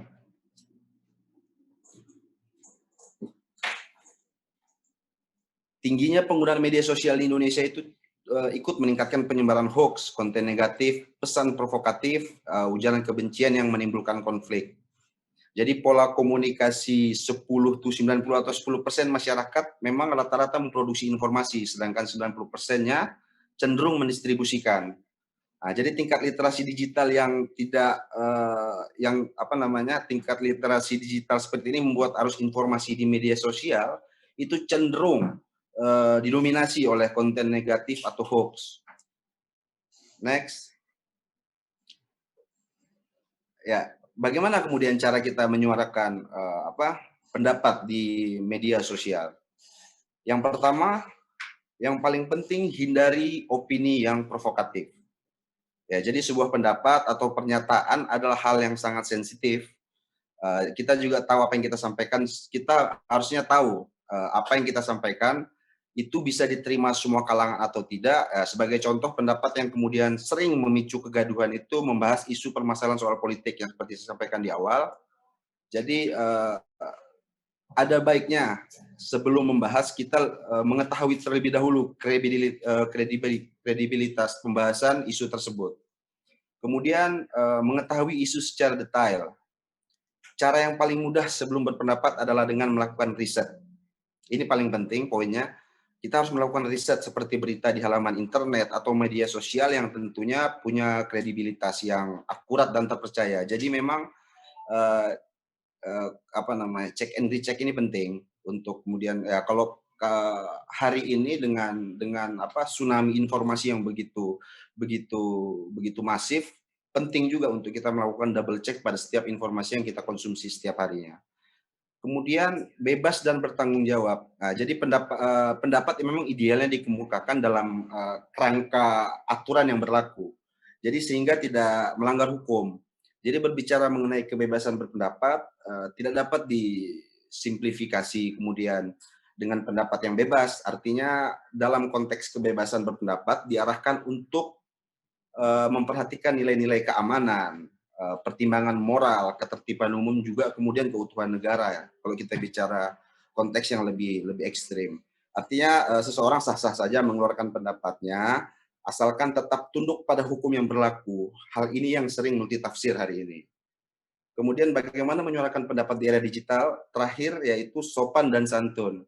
Sampaikan pendapat dengan kata-kata yang baik dan jelas, pastinya tidak memprovokasi agar yang disampaikan bisa diterima dengan baik, karena bicara netizen Indonesia yang sempat kemudian didaulat sebagai netizen paling bising di dunia, ini harusnya menjadi catatan kita. Bagaimana kemudian beretika, berbudaya di ruang digital. Jangan kemudian kita menganggap ruang fisik dan ruang digital itu dua hal yang berbeda. Itu sebetulnya sama, tapi kemudian butuh adaptasi secara etis, adaptasi secara budaya yang hari ini kita bahas bersama. Semoga teman-teman partisipan juga dapat mengambil poin dari apa yang saya sampaikan. Terakhir sebagai kesimpulan, memang ketika komunikasi berpindah ke ruang digital, etika itu tidak serta-merta ikut bermigrasi dan beradaptasi. Tapi penting untuk kembali saling mengingatkan tentang indahnya beretika dalam kehidupan kita, termasuk secara online. Dan yang paling dekat yaitu medsos. Sampaikan kritik secara objektif, mengedepankan objektivitas, dan memberikan kritik adalah bukti kejujuran kita dalam mengkritik. Katakan benar jika memang benar, katakan salah jika memang itu salah. Karena memang tujuannya kritik adalah agar yang dikritik menjadi jauh lebih baik, mengajak kepada kebaikan, dan mencegah daripada keburukan atau amar ma'ruf nahi mungkar. Oleh karena itu, etika dalam memberi kritik harus diperhatikan. Terakhir, sebelum saya tutup, saya beri pantun, karena kami masyarakat Kalimantan Utara sangat dekat dengan budaya pantun, biar teman-teman partisipan juga tidak ngantuk. Ya.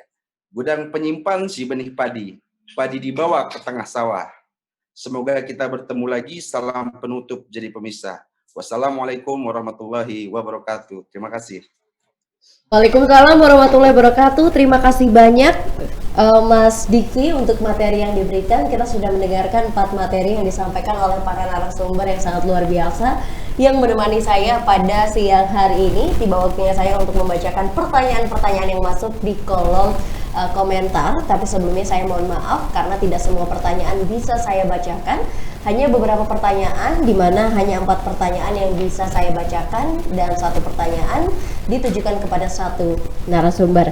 Silahkan para narasumber yang kameranya masih mati untuk kembali dinyalakan dan bersiap untuk menyalakan audionya untuk menjawab pertanyaan yang akan saya bacakan. Baik, akan saya bacakan pertanyaan yang masuk. Saya menuju ke narasumber yang pertama kepada Kak Regina. Kak Regina, ada pertanyaan dari namanya Mas Ahmad, di mana cyberbullying ini sangat marak di dunia sosial media maupun dunia maya. Kami bergerak di dunia pendidikan, mohon saran agar bisa berhati-hati dalam bersosial media, tetapi tetap enjoy di dunia maya. Silahkan Kak Regina untuk dijawab. Berhati-hati dalam bersosial media, tapi tetap enjoy. Sebenarnya ini balik lagi ke yang tadi ya, mungkin lebih kayak gimana mencegah ya supaya nggak terjadi si cyberbullying tadi gitu ya. Sebenarnya yang bisa kita lakukan adalah kita benar-benar harus memfilter sih, terutama ya apa yang mau kita posting gitu. Dan kita harus tahu juga konsekuensinya gitu dari postingan kita ini pasti pasti akan menimbulkan pro dan kontra. Again, kita nggak bisa paksain semua orang harus sama nih pandangannya sama kita gitu ya. Kita posting yang positif aja, kadang-kadang orang masih tetap bisa nanggepinnya negatif gitu. Apalagi kalau kita postingnya yang bener-bener aneh gitu. Jadi kita perlu benar-benar memikirkan gitu apa yang mau kita posting gitu.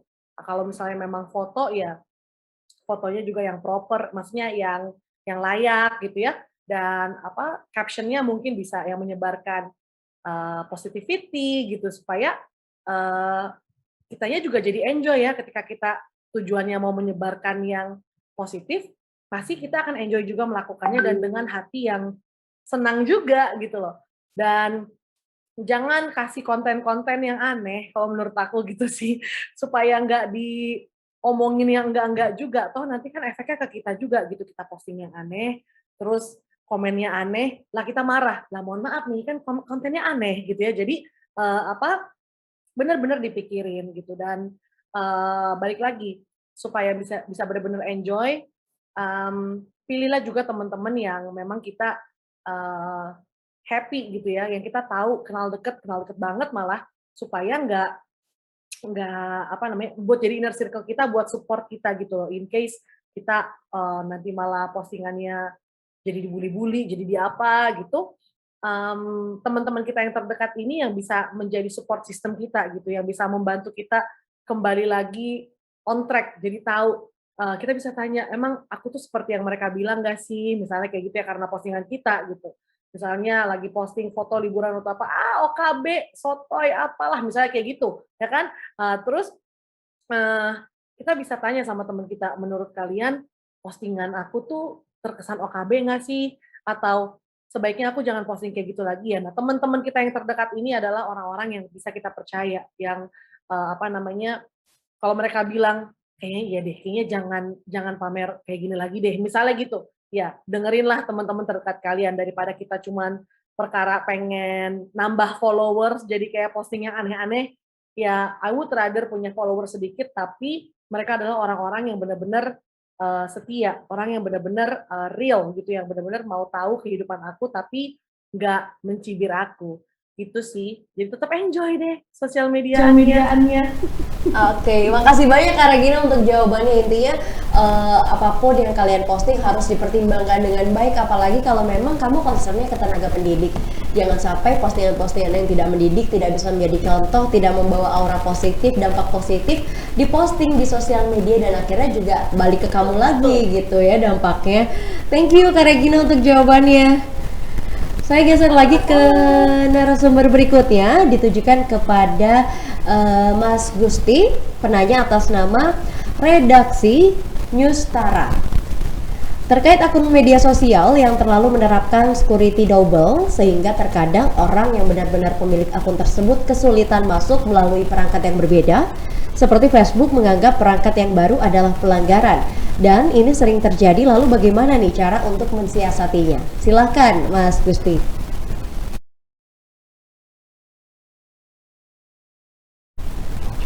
Audionya di unmute dulu Mas Gusti. Oh ya, itu terkait dengan verifikasi 2 langkah yang diterapkan oleh Google. Memang saat ini memang penggunaan aplikasi media sosial seperti Facebook, dia lebih teliti terhadap penggunaan akun-akun yang memang untuk mengantisipasi munculnya akun-akun bisa kita bilang akun-akun palsu gitu kan, seperti itu. Artinya memang dalam login ataupun dalam satu account kita login untuk melakukan 2 gadget itu memang sesuatu yang memang dianggap oleh sistem di Facebook adalah suatu kesalahan, sehingga memang perlu ada konfirmasi kembali kepada pemilik account itu apakah benar-benar dia yang memang masuk untuk mengantisipasi terjadinya peretasan. Contoh misalnya saya login di email misalnya, login email ke perangkat lain, ke hardware perangkat keras lainnya juga itu mendapatkan konfirmasi berulang dari akun Gmail-nya gitu. Nah, ini yang menjadi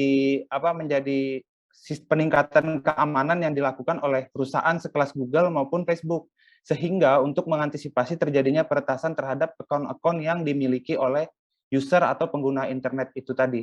Ini namanya verifikasi 2 langkah. Kalau untuk caranya gampang, kalau untuk di Google, di Gmail, itu tinggal buka security atau keamanan, di situ nanti ada dialog box yang bertulisan two-step verification.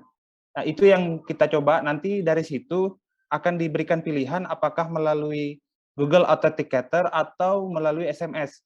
Nah, nanti dari situ, setelah itu diaplikasikan, ketika kita masuk ke Google dengan perangkat yang berbeda, akan ada pemberitahuan ke gadget atau melalui Google Authenticator. Mungkin itu sedikit jawaban yang dari saya bisa sampaikan. Itu sekaligus tips dan trik untuk mengantisipasi terjadinya peretasan yang dilakukan oleh pihak-pihak yang tidak bertanggung jawab. Oke, baik. Terima kasih banyak Mas Gusti untuk jawabannya. Semoga juga sudah cukup jelas. Tadi Mas Gusti menjelaskan satu persatu prosesnya.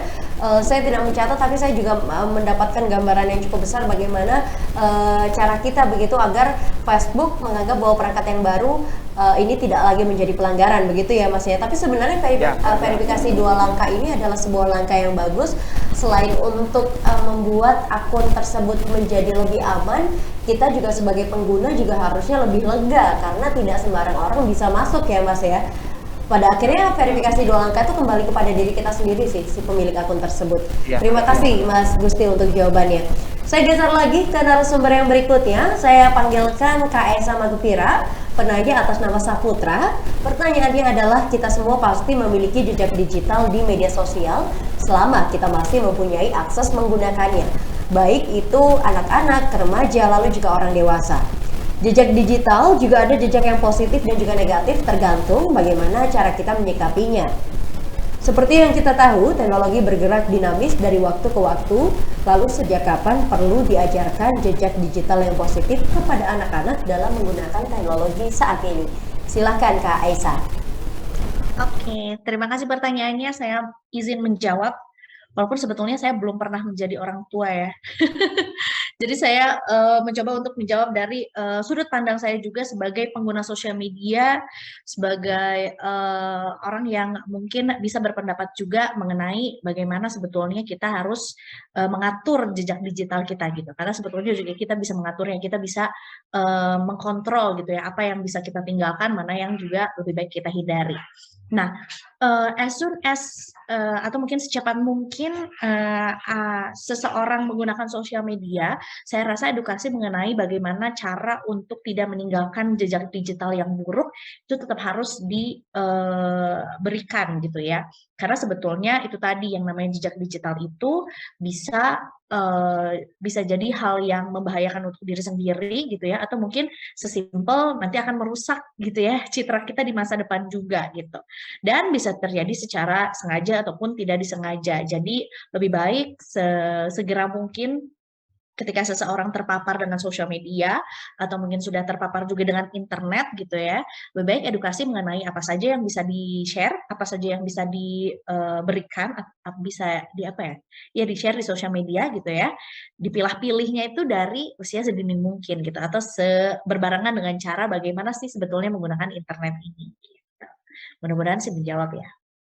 Baik, terima kasih banyak Kak Aiza untuk jawabannya. Semoga menjawab. Kak Aiza menjelaskan kepada kita dari sudut pandang Kak Aiza sebagai pengguna sosial begitu, bagaimana dan kapan kira-kira waktu yang tepat untuk mengajarkan untuk memposting sesuatu yang positif di sosial media. Sebenarnya tidak ada waktunya. Selama Anda sudah bisa menggunakan sosial media, selama Anda sudah aktif di sosial media, mungkin selalu selalu pikirkan dengan baik, lebih bijak begitu apa sesuatu yang akan Anda posting. Karena rekam jejak digital sekali lagi nggak bisa kayak hilang ya Kak Eza ya, akan teringat begitu sepanjang masa. Apalagi kalau sampai ternyata akun sosial medianya tidak di private, lalu ternyata lupa password ya, aduh serem banget itu. Baik, makasih banyak Kak Esa untuk jawabannya. Saya geser lagi ke Mas Muhammad Diki, penanya atas nama Adelvia. Bagaimana cara kita melakukan kritik yang baik dan benar, karena masa sekarang lebih banyak yang mendukung dan salah karena merupakan fansnya, dan malah kita yang disalahkan dan dihujat karena menjelekan idolnya. Silahkan untuk dijawab Mas Diki. Jadi ini memang kaitannya soal kritik dan ini sangat menarik. Kenapa? Seperti yang saya sampaikan tadi, memang soal kebebasan berpendapat dan berekspresi dijamin oleh undang-undang, dijamin secara konstitusi. Itu merupakan hak konstitusional setiap warga Indonesia. Jadi, tapi kemudian ada dua variabel yang menarik antara kritik dan nyinyir. Di fenomena di medsos itu ada dua. Ada kadang orang dia nyinyir tapi menilai dirinya sedang menyampaikan kritik. Jadi ini soal bagaimana kemudian mindset atau perspektif kita terhadap sebuah kritik. Makanya saya bilang kita harus pahami dulu yang basic. Basic artinya apa kemudian kritik, apa kemudian orientasi dari kritik, tujuan dari sebuah kritik itu apa. Beda dengan nyinyir. Nyinyir itu tidak pernah cari solusi. Nyinyir itu cari musuh. Berbeda kemudian dengan kritik. Kritik itu orientasinya pasti membangun. Kritik itu orientasinya pasti solusi. Goalsnya pasti sesuatu yang baik gitu loh. Ya, jadi makanya kemudian apalagi ini kan soal idol ya. Saya tahu mungkin konteksnya ini idolanya anak-anak sekarang lah. Jadi sekarang yang harus kita bedakan itu bagaimana kemudian agar pendapat kita bisa didengar, kritik yang kita sampaikan itu bisa diartikan sebagai sebuah masukan yang konstruktif atau masukan yang baik, yaitu yang paling penting bagaimana kita mengolah kata, bagaimana cara kita menciptakan diksi-diksi yang tidak provokatif. Ya, itu tadi tergantung semangatnya, tergantung niatnya. Kalau niatnya kita nyinyir tapi mau dengan ngaku-ngaku menyampaikan kritik ya susah juga. Jadi dua hal ini sebetulnya hari ini jadi fenomena yang kerap bikin bising medsos kita. Semua menganggap diri sedang menyampaikan pendapat atau kritik, tapi tidak pernah kemudian kritik itu berbarengan dengan satu solusi atau satu antitesa yang punya tujuan membangun atau sebuah jawaban. Jadi mungkin itu. Jadi kita harus terlebih dahulu memastikan apa poin yang ingin kita kritik, dan silahkan diolah dengan bahasa-bahasa yang humanis, dengan etika-etika yang hari ini sudah diwariskan oleh nenek moyang kita. Etika-etika orang Timur itu harusnya tidak hanya kita gunakan di ruang-ruang fisik, tapi juga di ruang-ruang digital. Mungkin itu, Mbak Olia. Baik, terima kasih banyak Mas Diki untuk jawabannya. Jangan lupa untuk menjunjung tinggi etika orang Timur gitu ya. Bagaimanapun kritik itu adalah sebuah hal yang membangun. Jangan sampai kritik ini adalah sebuah hal yang menjatuhkan, dan tetap mengkritik dengan menggunakan bahasa yang baik agar tidak menimbulkan perpecahan sosial. Terima kasih banyak Mas Diki untuk jawabannya. Kita sudah menjawab 4 pertanyaan yang diajukan para penanya. 4 narasumber sudah mengajukan jawabannya masing-masing. Semoga cukup menjawab. Sekali lagi saya mohon maaf jika tidak semua pertanyaan bisa saya bacakan. Mungkin para peserta yang ingin bertanya lebih lanjut, yang pertanyaannya tidak bisa dibacakan, silahkan menghubungi narasumber ke sosial media atau mungkin email dari narasumber masing-masing. Jadi saya mohon dengan kerendahan hati, silahkan para narasumber untuk menulis nama sosial medianya dan juga nama emailnya di kolom chat, agar teman-teman peserta bisa mengkontak lebih lanjut untuk bertanya lebih lanjut pertanyaan-pertanyaan yang tidak sempat dibacakan dalam sesi kali ini. Oke, tiba waktunya saya untuk membacakan nama-nama calon pemenang. Saya garis bawahi di sini bahwa nama-nama tersebut ini adalah nama-nama calon pemenang. Apakah Anda nanti menjadi pemenang atau tidak? Silahkan terus pantau Instagram litdik.kalimantan. Nanti dari Instagram itu akan diumumkan lebih lanjut jika nama Anda terpilih menjadi pemenang. Jadi nama-nama yang saya sebutkan ini adalah nama-nama calon pemenang. Yang pertama Marsha, Griselda, yang kedua M. Syahril, yang ketiga Asnia, yang keempat Ahmad, kelima redaksi Newstara, ke-6 Nurul Aziza, ke-7 Fernando, ke-8 Saputra Sani, ke-9 Della Rosa, ke-10 Adelvia. Saya yakin teman-teman banyak yang bertanya-tanya kenapa kok harus nama calon pemenang. Ya, tim kami di sini butuh waktu verifikasi untuk mengecek apakah nama Anda pernah menjadi pemenang atau tidak, apakah nomor Anda pernah terdaftar atau tidak, apakah Anda sudah memenuhi syarat dan format sesuai dengan yang ditulis oleh teman-teman host di kolom chat begitu. Jika memang benar-benar sudah memenuhi syarat, nanti Anda pasti akan menjadi pemenang. Kalau Anda sudah pernah memenangkan, mohon maaf, nama Anda pasti akan gugur dan tergantikan dengan nama yang lainnya. Semoga itu cukup jelas ya, menjelaskan kenapa setiap acara webinar saya selalu mengatakan bahwa calon pemenang dan harus pantau di Litdik Kalimantan, karena memang kami butuh waktu yang lebih panjang untuk proses verifikasi data-data nama, nomor HP dari Anda. Terima kasih. Saya rasa itu dulu, dan sebelum menutup perjumpaan kita pada sore hari ini, yuk semuanya silahkan dinyalakan kameranya, kita foto bersama. Saya berikan waktu 10 detik untuk teman-teman mungkin yang masih mati kameranya, mau bersiap dulu, mau sisiran dulu, boleh. Saya berikan waktu 10 detik, setelah itu kita foto bersama. Yang kameranya masih dimatikan, boleh dinyalakan yuk. Lalu juga saya mengingatkan ya, yang belum mengerjakan post test dan juga pretest segera dicek di kolom chat. Ada link yang ditulis oleh tim host di sini untuk mohon diklik dan juga untuk segera diisi. Baik, kamera-kamera sudah menyala. Kita akan foto bersama. Ada berapa slide kita? Ada 2 slide. Saya countdown 2 kali dari sini ya. Saya countdown 2 kali. Silahkan selalu tersenyum ke kamera selama saya countdown. Mungkin biar nggak kaku banget gayanya, tangannya boleh gini, boleh gini, boleh gini, boleh gini, mana deh yang nyaman terserah.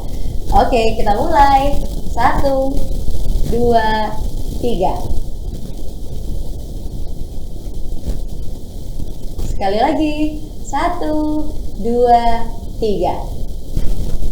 Baik, dengan sesi foto bersama ini berakhirlah sudah seluruh rangkaian acara kita pada sore hari ini. Sekali lagi saya mengucapkan banyak terima kasih kepada 4 narasumber yang menemani saya. Ada Kak Regina, terima kasih banyak. Lalu juga ada Mas Gusti, terima kasih banyak. Ada Kak Eza, makasih banyak Kak Eza. Lalu yang terakhir ada Mas Diki. Terima kasih banyak Mas Diki untuk kesediaan waktunya. Saya juga turut mengucapkan terima kasih banyak kepada para peserta yang sudah aktif di kolom chat memberikan pertanyaan terbaik, bahkan mengikuti acara dari awal hingga akhir. Akhir kata, saya Aulia Mawardika pamit undur diri. Terima kasih. Saya mohon maaf jika ada salah kata. Wassalamualaikum warahmatullahi wabarakatuh.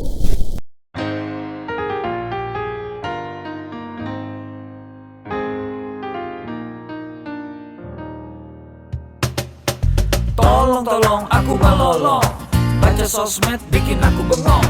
Banyak berita isinya bohong, bikin orang jadi saling menggonggong. Seperti ada niat sebar kebencian, tanpa peduli akan ada kerugian. Seperti dapat munculnya permusuhan karena tertipu jadi curigaan. Gue pernah baca hoax di sosmed yang jadi merugikan tukang trompet. Katanya trompet bisa bikin kanker, trompet sih cuma bisa bikin bibir doer. Sylvester Stallone dibilang mati, Brad Pitt juga dibilang mati, Mr. Bean, Jackie Chan juga dibilang mati. Seneng banget doain orang mati. Harusnya ada etikanya bermain sosial media. Tak bisa asal mengirim tanpa dipikirin, bisa fatal akibatnya. Bersihkanlah udara kita dari kebencian. Sebarkan saja cintamu untuk Indonesia. Wahai kepada pengguna sosmed, mari bersatu sampai lengket. Jagalah persatuan, jangan lobet. Hati-hati banyak tukang copet. Hey, jangan sampai salah posting. bisa bikin orang jadi pusing. Cek dulu itu penting, jangan jadi cepat terpancing. Gue pernah takut salah minum karena bahaya buat tulang sumsum. Hampir semua merek disebutkan. Gara-gara itu gue kehausan. Gue tertipu isu PKI. Katanya jutaan sudah dipersenjatai. Akibatnya gue keluar biaya bikin persembunyian bawah tanah. Harusnya ada etikanya bermain sosial media. Tak bisa asal mengirim tanpa dipikirin, bisa fatal akibatnya. Bersihkanlah udara kita dari kebencian. Sebarkan saja cintamu untuk Indonesia. Bersihkanlah udara kita dari kebencian. Sebarkan saja cintamu untuk Indonesia. Bersihkanlah udara kita dari kebencian. Sebarkan saja cintamu untuk Indonesia.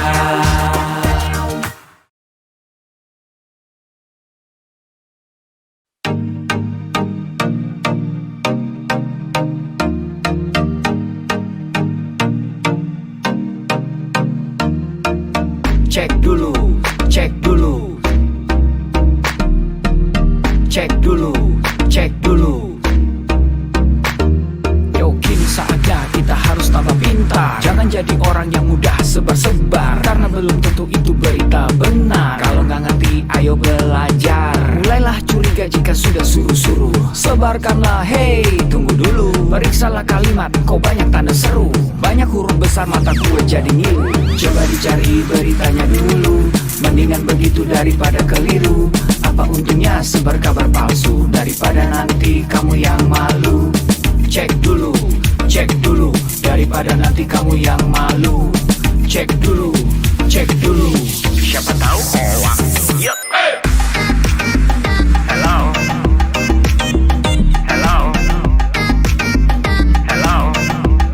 Siapa tahu hoax. Yup. Hello.